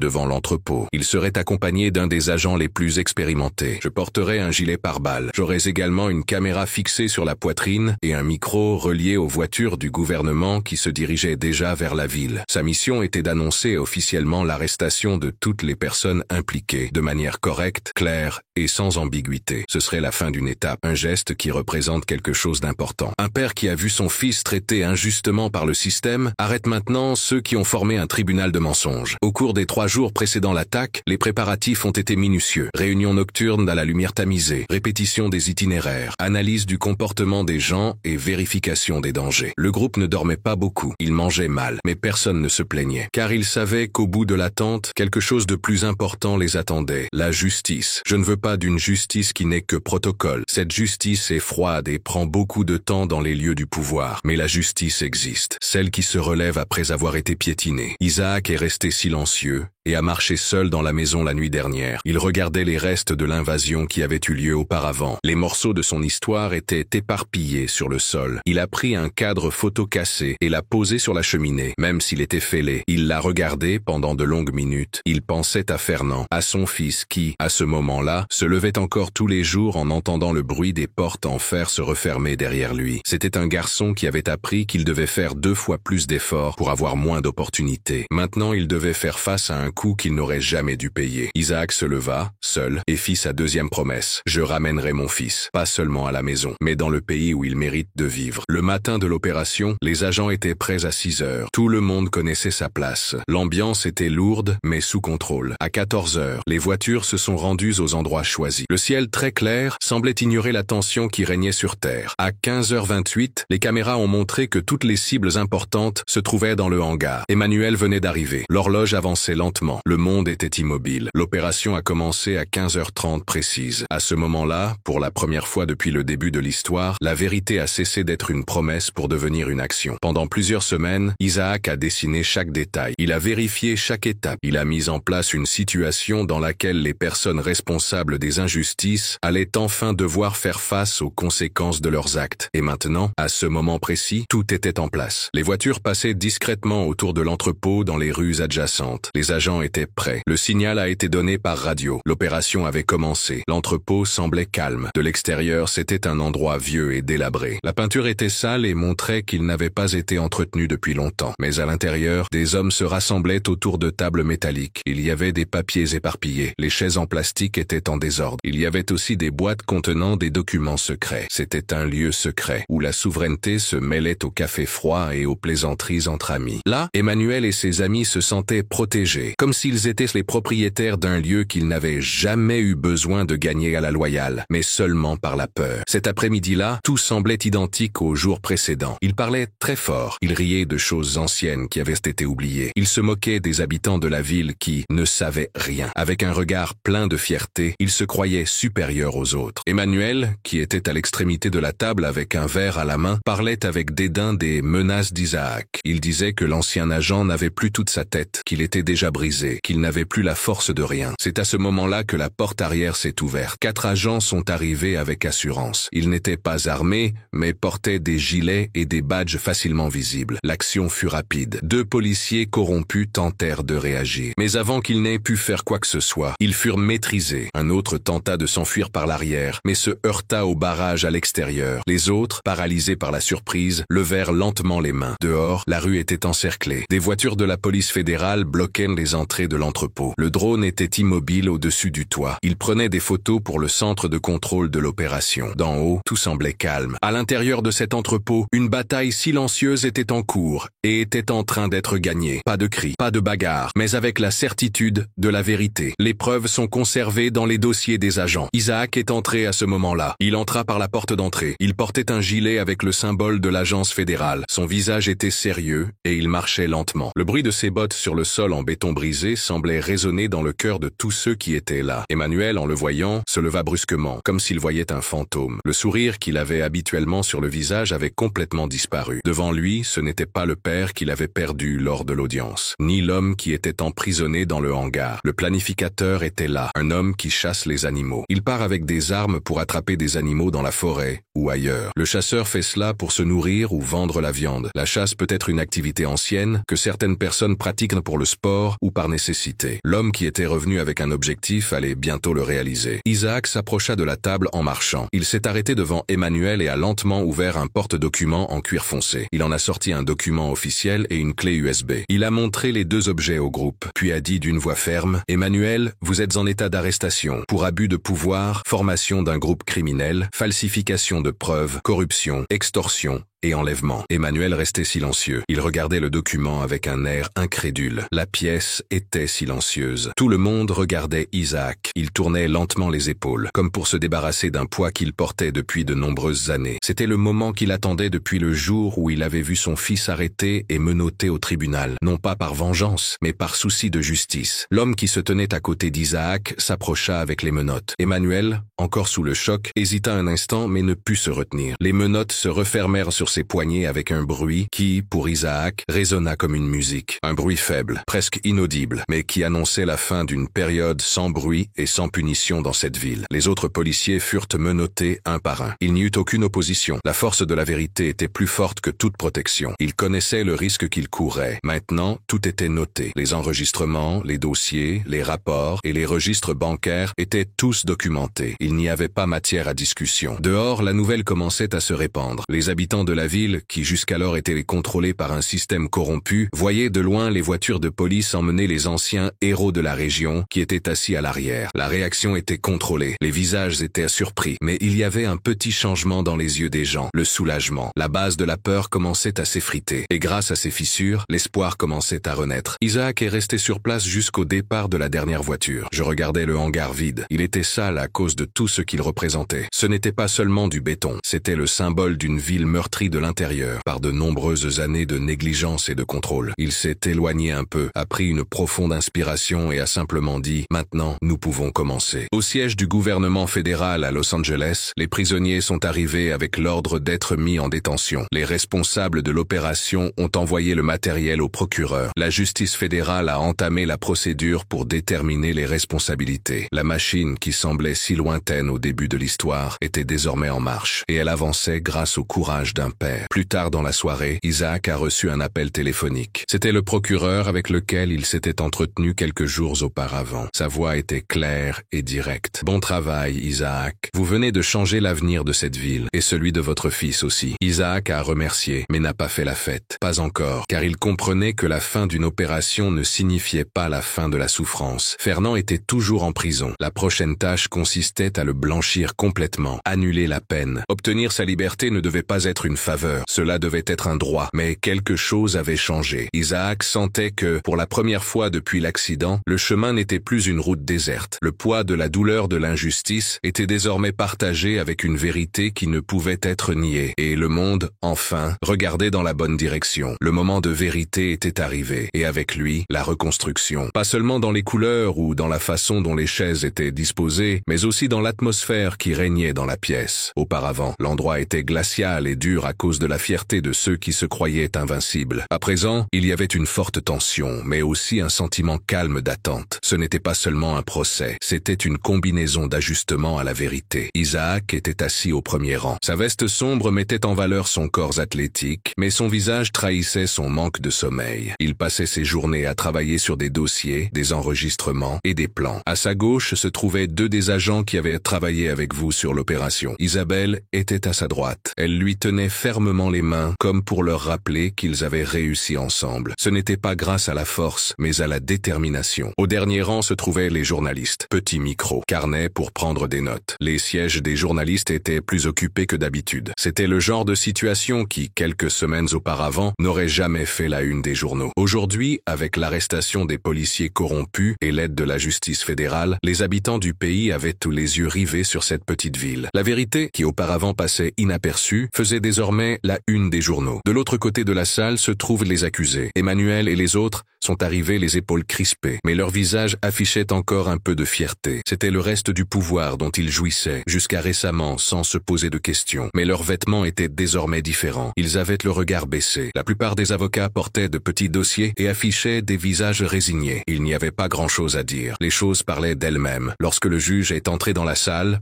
tout le monde s'est tu. Ce silence était pesant et incitait chacun à garder ses pensées pour soi. Mais ce n'était pas le même juge qui avait jugé Fernand. Cette personne avait été écartée après qu'une enquête interne eut révélé qu'elle avait agi de manière partiale. Le nouveau juge était un homme à la voix forte, au comportement sérieux et au parcours amélioré au cours des années où la justice était plus qu'une simple question de règles. Il s'assit, ajusta ses lunettes et commença à lire le dossier avec calme et assurance. Isaac écoutait tout sans fermer les yeux. Le rapport de l'opération a été présenté en détail. L'enregistrement de la nuit du piège a été diffusé dans toute la salle. Chaque voix, chaque menace, chaque nom mentionné. Le visage d'Emmanuel, qui était impassible, commençait à se crisper. Les sourires avaient disparu. La salle, qui une semaine auparavant était remplie de mensonges, était désormais remplie de vérité. Le procureur fédéral a présenté des preuves irréfutables. Il a apporté des relevés bancaires erronés. Il a également présenté des images des réunions secrètes qui avaient eu lieu dans l'entrepôt. De plus, il a présenté des témoignages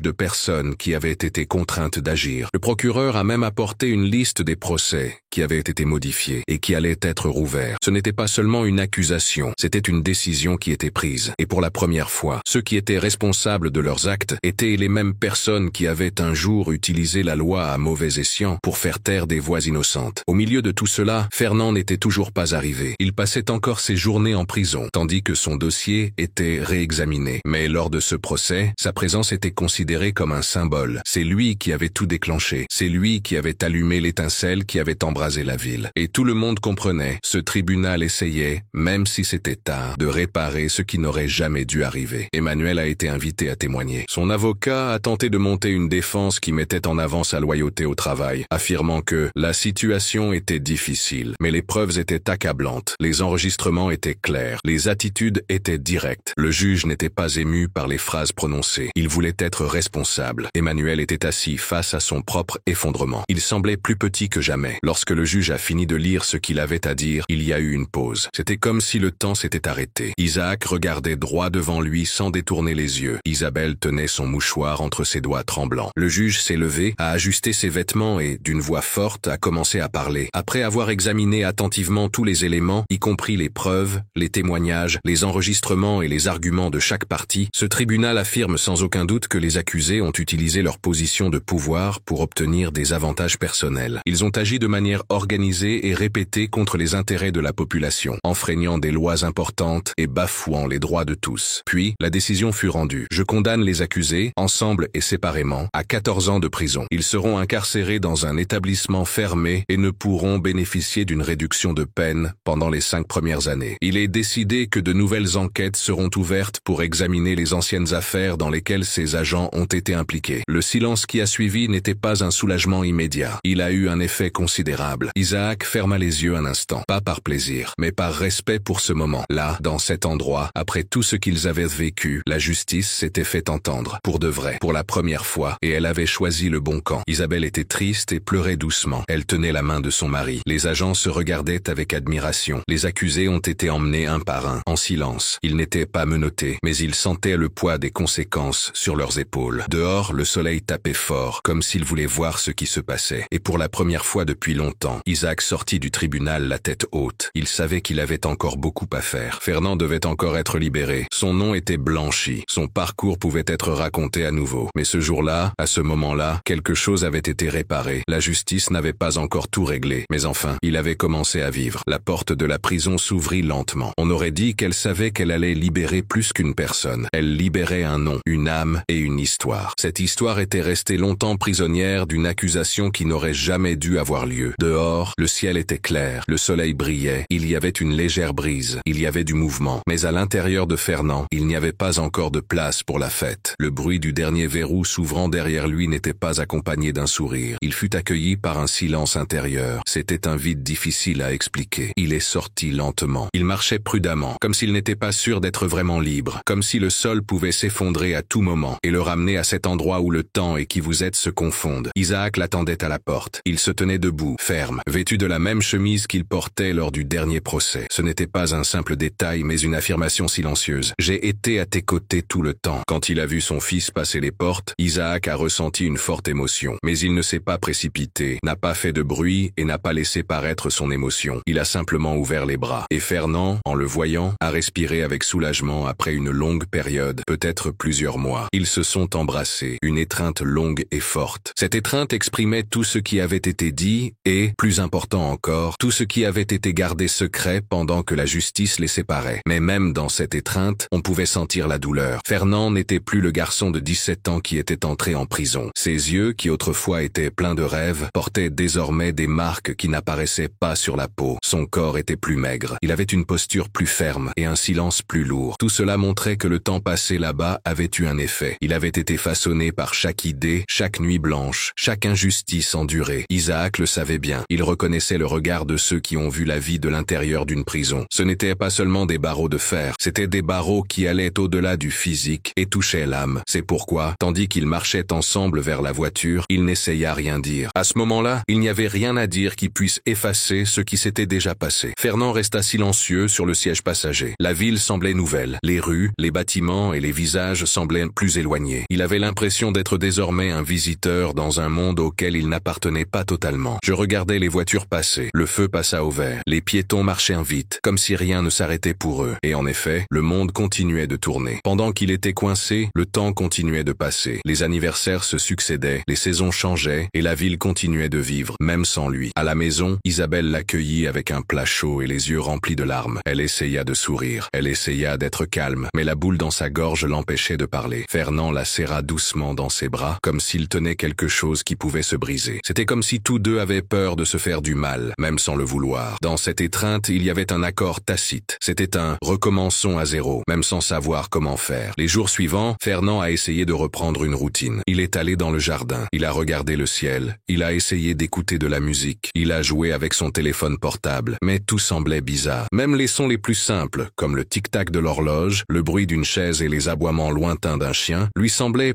plus fort, presque désagréable. Il était libre, mais il était prisonnier de lui-même. Isaac, quant à lui, essayait de son mieux de lui laisser de l'espace. Il regardait son fils avec l'envie de l'aider, mais il savait que certaines douleurs ont besoin de temps pour s'atténuer. Parfois, la nuit, il passait devant la porte entr'ouverte de la chambre de Fernand. Il voyait Fernand éveillé. Fernand était assis sur le bord du lit et regardait dans le vide, et il comprenait. Il y a des vides que les mots ne peuvent combler. Il y a des pertes qui ne se comptent pas en années, mais en absences qui s'accumulent. Au fil du temps, Fernand a commencé à parler, des bribes de phrases, de petits souvenirs et des idées vagues de ce qu'il avait vécu là-bas. Il parlait d'un vieil homme qui aidait sa fille à écrire des lettres. Il était une fois un garçon qui a été arrêté sans avoir rien fait de mal. Il avait un sac à dos qui ne lui appartenait pas. Les gens pensaient qu'il avait quelque chose de mauvais dans ce sac à dos, mais il ne transportait que ses affaires personnelles. Personne ne l'a écouté. Il était triste d'être emprisonné à cause d'un malentendu. Il voulait juste rentrer chez lui et vivre en paix. Il y avait un gardien qui ne souriait qu'à moitié, mais dans ses yeux, on pouvait lire la méchanceté. C'étaient des histoires qui n'avaient pas besoin d'être réconfortées. J'ai compris. Je t'écoute. Isaac écoutait, parce qu'elle comprenait que, plus que jamais, Fernand avait besoin de compagnie et non de solution. Un jour, pendant le petit déjeuner, Fernand a dit clairement « Papa, je te suis reconnaissant de ne pas avoir abandonné. » Isaac a dû ravaler sa salive. Cette phrase, claire et objective, contenait tout ce qu'il avait besoin d'entendre. Pendant toute cette guerre que personne ne voyait, sa plus grande peur était de ne pas pouvoir ramener son fils à la maison. Maintenant, assis à table, même blessé, mais en bonne santé, Fernand montrait que l'amour, quand il est vrai, peut surmonter tous les obstacles. Mais la liberté, même acquise, faisait encore mal. Cela faisait mal de penser à ses amis qui étaient encore en prison. Il était difficile de se souvenir des nuits où il se réveillait avec peur, entendant des pas dans le couloir. C'était douloureux de voir qu'il avait changé. Il semblait également que le monde n'était peut-être pas prêt pour cette nouvelle version de lui. La liberté n'est pas arrivée avec des célébrations. Elle est venue sans faire de bruit. Elle a commencé lentement. Elle avait des marques visibles, mais elle est arrivée. Cela en soi était déjà une victoire. Quelques jours plus tard, Isaac est arrivé quelques minutes après. Il avait l'air sérieux, mais ses yeux trahissait sa fatigue. Il s'est assis en face de son fils. Pendant quelques secondes, ils se sont simplement regardés. Et ainsi, pour la première fois depuis qu'il était libre, Fernand a parlé d'une voix légère, sans tristesse. « Je veux faire quelque chose de tout ça. » Isaac a répondu oui. Il était déjà au courant. Il ne s'agissait pas de vengeance. Il s'agissait de transformer cette cicatrice en pont. Fernand voulait utiliser son expérience pour aider d'autres jeunes à ne pas subir ce qu'il avait subi. Il voulait parler dans les écoles, les centres communautaires, lors de débats, sur les réseaux sociaux. Je voulais partager son histoire non pas comme le récit triste d'une personne, mais comme le reflet de nombreuses personnes. Pour lui, la liberté n'a de valeur que si elle aide à libérer d'autres personnes. L'idée a rapidement fait son chemin. Au cours des semaines suivantes, Fernand s'est mis à écrire. Parfois, il restait enfermé dans sa chambre pendant des heures. Il écrivait des souvenirs, des phrases, des noms et des sentiments. D'autres fois, il se promenait seul dans le quartier. Il essayait de comprendre comment il pourrait se reconnecter à une ville qui le mettait encore mal à l'aise. La marche était lente, mais il avançait. Chaque pas montrait qu'il était toujours là. Isaac, quant à lui, a repris sa routine antérieure avec la dignité de celui qui a fait ce qu'il devait faire. Il s'est complètement retiré de la vie publique. Mais il reste engagé envers la vérité. Il a reçu des invitations pour des interviews, des débats et des tables rondes. Il a raconté son histoire lentement, sans rien changer, en se concentrant toujours sur ce qui était important, les problèmes du système qui doivent encore être résolus. Il ne s'est jamais considéré comme un héros. Il se faisait passer pour un père, comme quelqu'un qui a agi parce qu'il aurait été trop grave de ne pas le faire. Isabelle, discrète comme toujours, a été celle qui a aidé à maintenir le cap. Elle a rangé la maison. Elle a accueilli son fils. Elle a redonné à la maison l'odeur des plats mijotés, la musique de l'après-midi et le confort des petits détails. Elle rappelait chaque jour que la justice n'a de sens que lorsqu'elle aide à guérir. Fernand a gagné en assurance. Il a été invité à raconter son histoire dans des écoles publiques. Il a également participé à des discussions avec d'autres jeunes qui avaient vécu des situations de violence. Dans chacun de ses mots, il y avait un peu de tristesse, mais aussi un signe d'espoir. Il disait que ce n'était pas lui. C'était tous ceux qui n'avaient pas eu un père comme Isaac, une mère comme Isabelle, ou quelqu'un pour les aider. Un soir, après être rentré d'une de ses conférences, il s'est assis avec Isaac sur la terrasse. Le ciel était clair et étoilé. On n'avait pas vu ça depuis des semaines. Fernand a regardé son père et lui a dit « Tu savais depuis le début que tu arriverais à me sortir de là ?» Isaac a pris le temps de répondre « Non, mais je savais que si j'arrêtais, personne d'autre ne se battrait avec la même détermination. » Fernand resta silencieux pendant un moment, puis dit calmement « Tu ne m'as pas seulement sorti de prison, tu as sauvé la personne que j'aurais pu devenir si j'étais resté là-bas. » Cette conversation, même brève, brève, fut un moment très important. Après cela, le père et le fils ont commencé à construire ensemble. Ils ont mis en place un projet social avec l'aide d'anciens collègues du FBI et de membres de la communauté. L'objectif était à la fois clair et ambitieux. Aider, prendre soin, enseigner et protéger les jeunes en difficulté. Quel est le nom de ce projet? Nouvelle Énergie. Quelques mois plus tard, le cas de Fernand a commencé à être étudié dans les facultés de droit comme un exemple d'erreur judiciaire et d'union entre les gens. Son image apparaissait sur des affiches de campagne contre la criminalisation des jeunes noirs. Ce n'était pas parce qu'il voulait attirer l'attention, mais parce que cette attention pouvait aider à sauver des vies. Quelle est cette ville? Elle aussi a changé, lentement, comme tout ce qui est vrai. L'action du gouvernement fédéral a laissé des traces. De nouvelles personnes prennent le relais. Des gens qui restaient auparavant silencieux s'expriment désormais lors de réunions publiques. Ils veulent des changements. L'ancienne équipe, qui n'avait plus la confiance de la population, a été remplacée par une nouvelle génération de fonctionnaires. Certains de ces nouveaux fonctionnaires ont été inspirés par l'histoire de Fernand. C'est vrai, tout n'était pas guéri. Fernand avait des blessures qui doulaient. Il évitait certains endroits. Il ne voulait pas non plus rencontrer certaines personnes. Mais ce qui avait changé, c'était sa façon d'aborder les choses. Maintenant, il pouvait parler. Maintenant, il pouvait choisir. 1 mois et demi. C'est le temps qui a séparé la justice de la nouvelle injustice. 45 jours pendant lesquels le monde semblait enfin vivre en harmonie. La vérité est que la paix, lorsqu'elle est construite sur des blessures récentes, reste fragile. Et c'est à ce moment-là que tout s'est à nouveau effondré. Ce qui était auparavant une peine à perpétuité n'est plus qu'une période de repos planifiée. Et ce qui semblait être la fin s'est avéré être le début de quelque chose de plus sombre. Par une nuit chaude qui semblait normale, les gardes de la prison fédérale allaient et venaient et tamponnaient les rapports de la journée sans réfléchir. Mais un groupe se déplaçait caché dans l'obscurité. Emmanuel et ses amis, qui avaient été policiers et avaient utilisé leur identité pour commettre des actes répréhensibles, n'avaient jamais accepté ce qui leur était arrivé. Dès leur premier jour en prison, ils ont pensé à chaque détail de leur plan d'évasion. Pas avec des outils ou des modifications apportées au mur, mais avec de l'argent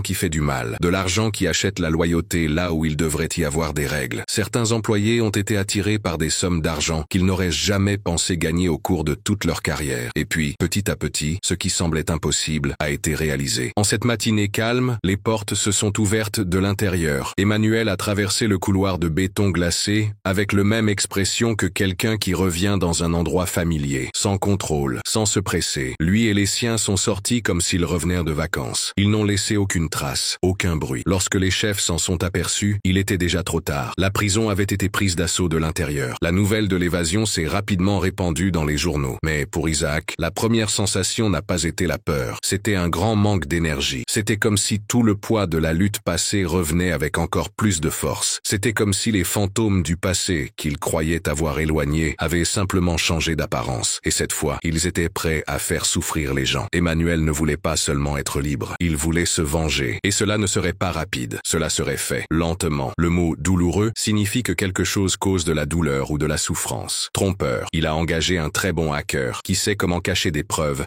et faire passer des mensonges pour des vérités. En quelques jours, les réseaux personnels d'Isaac ont été piratés. De fausses conversations sont apparues de nulle part. De fausses captures d'écran montraient une trahison. De faux documents montraient des ventes de voitures illégales. Des images, des enregistrements et même un faux profil utilisant le nom d'Isaac contribuaient à tromper les gens de manière très détaillée. Lorsque les rumeurs ont commencé à circuler, personne ne savait vraiment ce qui était vrai. De nos jours, avec Internet et les jugements hâtifs, le moindre doute peut détruire la réputation d'une personne. L'histoire s'est beaucoup répandue sur les réseaux sociaux. Elle a fini par être relayée à la télévision, sur des blogs et dans des groupes de discussion. Isaac, qui était auparavant respecté comme un symbole de courage et de justice, était désormais regardé avec méfiance. Il a été renvoyé de son travail dans la sécurité. Il a perdu des contrats. Son nom a été retiré des hommages qui montraient auparavant son image. Mais le coup le plus dur n'a pas été porté au travail. C'est tout, les amis. Isabelle était très triste de voir tout cela. Les photos semblaient authentiques. Les messages étaient directs. Tout indiquait qu'il s'agissait d'un homme qu'elle ne connaissait pas. Son regard, autrefois affectueux, était désormais empreint de douleur et de surprise. Elle lui a parlé. Et Isaac, incapable de prouver son innocence à ce moment-là, s'est contenté de répondre « Tu sais qui je suis. Regarde-moi dans les yeux. Tu crois que je peux être cet homme ?» Elle avait des doutes. Il pleurait. Il n'y croyait pas. Mais finalement, elle resta à ses côtés. L'amour, quand il est vrai, permet de voir la vérité même à travers le brouillard des mensonges. Je ne sais pas qui a fait ça. Si on essaie de te faire tomber comme ça, c'est parce que tu déranges d'encore. Je resterai ici jusqu'à la fin. Malgré tout, Isaac savait qu'il avait un destin. La situation devenait difficile. Les autorités étaient désorientées et ont ouvert une enquête. Il a disparu avant d'être arrêté. Il s'est caché chez d'anciens amis du FBI dans des États lointains. Il a changé de nom pendant un certain temps. Il a effacé toutes les traces de son passage. Puis, il a commencé à élaborer sa propre réponse. C'est pendant cette période loin de chez lui qu'il a appris où se trouvait Emmanuel. Des données échangées, des appels écoutés et des informations sur l'argent lui ont montré la voie. Les fugitifs se déplaçaient entre les villes de la côte de Floride. Ils essayaient d'utiliser d'anciens amis pour fuir le pays. Isaac a alors réuni les quelques amis fidèles qui avaient encore la vérité dans leur cœur. Ils ont élaboré un plan secret, mais très sûr. Il n'y aurait pas d'autre occasion. À Tampa, des agissements étranges indiquaient que la fuite finale se ferait par la mer. Emmanuel et sa famille ont réussi à se procurer un bateau rapide, de faux papiers et des itinéraires différents. Isaac est arrivé le premier. Il a encerclé la baie avec l'aide des gardes-côtes. Il a utilisé des hélicoptères camouflés et des vedettes rapides. Lorsqu'Emmanuel posa le pied sur le pont du bateau, il entendit le bruit des hélices qui se rapprochaient. En quelques secondes, des lumières vives illuminèrent le ciel gris de l'après-midi. Les hommes tentèrent de s'enfuir. Ils sautèrent dans la mer. Ils essayèrent également de se cacher, mais ils étaient encerclés. Les agents du FBI, armés et prêts à intervenir, bloquèrent toutes les issues. La lutte fut violente. Des ordres fusaient, des armes étaient brandies et le bruit des pas résonnait sur le bois humide du port. Mais finalement, tous se rendirent. Emmanuel fut arrêté par ceux-là même qu'il avait tenté de blesser un jour. Isaac le regarda. Il n'éprouvait aucune colère, mais son regard était profond et froid. Le silence entre eux en disait plus long que n'importe quelle conversation. Maintenant, dit Isaac, tu ne reviendras pas. Les prisonniers furent emmenés dans un endroit sûr et très protégé, sur une île lointaine d'Asie du Sud-Est. Un endroit sans espace vide, où le temps s'écoulait lentement et où l'influence ne pouvait même pas acheter le silence. Isaac retourna chez son père en Californie. Il vit Fernand dans le jardin. Fernand arrosait les plantes et tenait sa fille dans ses bras. La scène était calme et paisible. Cela fit respirer Isaac plus profondément qu'il ne l'avait fait depuis des mois. Ils sont partis, dit-il. La ville est en bon état. Nous sommes en sécurité. Fernand sourit et ses yeux se remplirent de larmes. Tu as fait plus que me sauver, papa. Il a aidé tout le monde. Ce soir-là, dans le jardin, ils préparèrent un barbecue. Il y eut des rires, des embrassades, des chansons et des histoires. C'était un moment de paix. Mais tout le monde comprenait, au fond de soi, que la paix est quelque chose de très précieux. Elle est fragile. Parfois, les ombres mettent du temps à disparaître complètement. 5 ans. Une période qui semble longue. Assez de temps pour penser les blessures, reconstruire des chemins et penser que, peut-être, le pire est derrière nous. Après 5 ans, la vie de la famille d'Isaac est enfin devenue stable. Isabelle enseignait à l'université avec respect et aisance. Fernand dirigeait des travaux sociaux. Il aidait les jeunes en difficulté. Il utilisait sa propre histoire pour relier les épreuves passées à l'espoir d'un avenir meilleur. Cécile, qui a maintenant 13 ans, était une fille attentive, rêveuse et intelligente, comme son père. Isaac menait une vie plus calme. Il travaillait discrètement comme conseiller en sécurité pour des groupes non gouvernementaux. Il n'avait plus besoin de porter un uniforme ou un badge pour se sentir important. Il se sentait épanoui pour la première fois depuis longtemps. La nouvelle maison de la famille était située dans un quartier calme de Los Angeles. C'était une maison à 2 étages, avec une véranda bordée d'arbres, des murs clairs, de grandes fenêtres et un potager dont Isabelle s'occupait avec beaucoup de soin. Les journées s'écoulaient dans une tranquillité qui avait longtemps semblé impossible. L'odeur du café frais le matin, les conversations en fin d'après-midi et le rire de Cécile dans le jardin étaient de nouveaux souvenirs qui se créaient avec attention. Le passé, même lointain, n'avait jamais cessé d'influencer le présent. Un matin comme les autres, Isaac reçut un appel codé d'un vieil ami du FBI. La voix était douce et directe. Inutile de tourner autour du pot. Emmanuel avait réussi à s'échapper. Isaac resta silencieux pendant plusieurs secondes. L'horloge de la cuisine indiquait 6h43. La bouilloire commençait à chauffer sur la cuisinière. Le monde autour de nous continuait ses activités quotidiennes. Mais à l'intérieur, tout s'était arrêté. Emmanuel s'était échappé, une fois de plus. Après de nombreuses années passées dans un lieu hautement sécurisé, grâce à ses relations et à ses accords douteux, il avait trouvé une nouvelle occasion de s'échapper. Un gardien avait été soudoyé ici. Une autorisation avait été refusée là, et la situation difficile s'était reproduite. Il était parti sans laisser de traces. Mais tous ceux qui le connaissaient savaient qu'il ne partait pas pour se cacher. Il s'échappait pour revenir. Isaac raccrocha le téléphone, mais à ce moment-là, il ne dit rien à sa famille. Il était encore tôt. Il restait encore du temps. Il voulait y croire. Mais les jours suivants, son instinct aigu lui disait que la menace était réelle. Elle existait, et elle était proche. Et c'était vrai. Emmanuel trouva rapidement la nouvelle adresse d'Isaac. Avec de faux papiers et un nouveau nom, il loua un petit appartement appartement dans le centre de Los Angeles. Là, il installa un poste d'observation. Il acheta des caméras, des micros, des enregistreurs et des lentilles qui voyaient loin. Il commença à observer attentivement la routine de la famille. Il a noté les horaires de l'école de Cécile, ceux d'Isabelle à l'université, les promenades matinales d'Isaac, les chemins les moins fréquentés et les moments où ils étaient distraits. Il a tout écrit, il a tout noté. Il attendait calmement, prêt à passer à l'action. Il est arrivé un mardi sous un ciel bleu à l'heure du déjeuner. Isaac préparait le déjeuner avec Isabelle. Pendant ce temps, Cécile dessinait dans le salon. C'était une journée normale, ensoleillée, et une douce odeur de basilic flottait dans la cuisine, jusqu'à ce que la sirène retentisse. Lorsqu'Isaac ouvrit la porte, tout se passa très vite. 3 hommes cagoulés, armés et rapides, entrèrent dans la maison avec précision. Isaac a tenté de se défendre, mais ils l'ont maîtrisé. Isabelle a crié. Cécile s'est mise à courir, mais quelqu'un l'a attrapée. En un peu plus de 2 minutes, toute la famille était ligotée, bâillonnée et jetée dans le coffre d'une voiture noire. La voiture a traversé des avenues, emprunté des routes plus importantes et roulé pendant des heures avant d'arriver sur une petite route dans l'arrière-pays du Colorado. Le plan d'Emmanuel était simple et cruel. Il voulait emmener Isaac et sa famille dans une forêt lointaine. Là-bas, il leur ferait subir ce qui, dans son esprit dérangé, était une forme de justice. Mais ce qu'Emmanuel ignorait, c'est que dans les quelques secondes où il avait été tiré dans la voiture, Isaac avait réussi à appuyer sur le bouton d'urgence caché dans sa montre. Une technologie ancienne, utilisée par les personnes confrontées à de grands dangers. Le signal a été immédiatement envoyé au bureau du FBI. Une fois sur place, Emmanuel a attaché Isaac, Isabelle et Cécile à un grand arbre au milieu de la forêt. C'était un endroit glacial et humide, entouré par les bruits de la forêt. Il tournait en rond, repensant au passé. Il se souvenait de la façon dont Isaac l'avait blessé. Il pensait à la satisfaction qu'il aurait à le voir triste. Les choses que tu disais n'étaient plus des plans, c'était de la folie. Le temps et la haine l'avaient fait perdre la raison. Mais Emmanuel ne voyait pas que la justice arrivait. 30 minutes plus tard, le ciel fut traversé par des hélices. Le bruit sourd d'un hélicoptère de l'armée se répandit dans la forêt. Des voitures de police arrivèrent par des chemins tracés à la hâte. En quelques minutes, 50 policiers et soldats encerclèrent la zone. L'un des policiers trouva des traces de pneus, des empreintes de pas et, sur le sol humide, des empreintes de tissu. Ils avancèrent prudemment, en ligne, suivant les indications de l'horloge d'Isaac. Lorsque les hommes sont arrivés, Emmanuel a entendu le bruit des bottes dans l'herbe. Il a tenté de s'échapper. Il s'est enfui dans les bois, laissant les prisonniers derrière lui. Les agents ont laissé Isaac libre. Isabelle et Cécile allèrent bien. Elles étaient encore sous le choc, mais elles n'étaient pas blessées. À présent, le plus important était d'attraper le fugitif. Emmanuel connaissait la forêt, mais pas tout. Il était porté disparu depuis plus de 20 heures. Il emprunta différents chemins, grimpa sur des collines et se cacha sous des troncs d'arbres gisant au sol. La forêt a ses propres règles, et tandis qu'il tentait de s'échapper, la nature réclama son dû. Lorsque l'hélicoptère de l'armée a atterri à la base du FBI ce matin-là, la lumière du soleil semblait étrange. Ce n'était pas seulement la fin d'une recherche, c'était la fin d'une phase, une période très longue et difficile de douleur, de résistance, de pertes et de combats. Emmanuel est arrivé prisonnier sur une civière. Il était blessé et ne pouvait pas marcher. Il est arrivé sous bonne garde. Son visage, qui auparavant affichait arrogance et contrôle, semblait désormais fatigué. C'était comme s'il savait déjà que tout était vraiment fini. Il n'avait plus de tour dans son sac. Il n'avait plus aucun moyen de s'en sortir. Isaac observait de loin. Debout, silencieux, les bras croisés, il regardait l'homme qui avait tenté de détruire sa vie pendant de nombreuses années et qui était enfin puni. Ne fais pas de promesses, mais avec la certitude des faits et la force des conséquences. Isabelle était à ses côtés et semblait calme.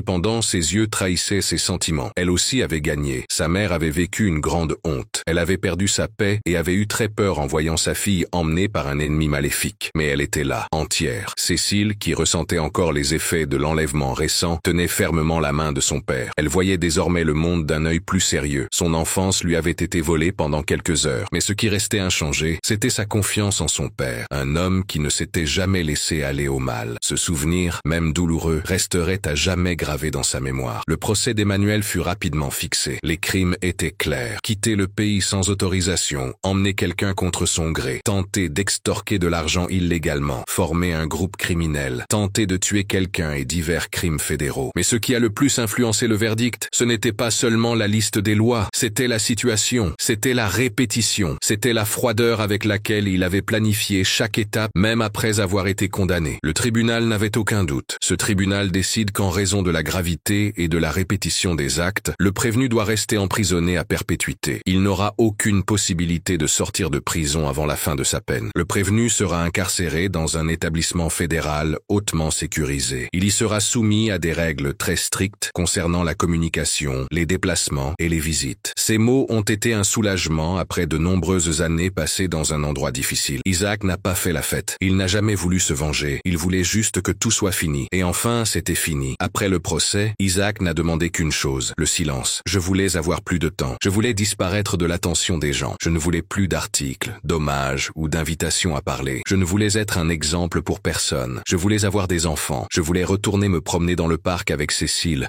sans regarder derrière moi. Je voulais prendre le café avec Isabelle sur la terrasse. Je ne voulais pas passer mon temps à me demander si le téléphone allait sonner pour m'annoncer une nouvelle mauvaise nouvelle. Je voulais m'occuper du jardin, aider Fernand dans ses projets et écouter de la musique en fin d'après-midi, avec la tranquillité de celui qui n'a plus besoin de se battre.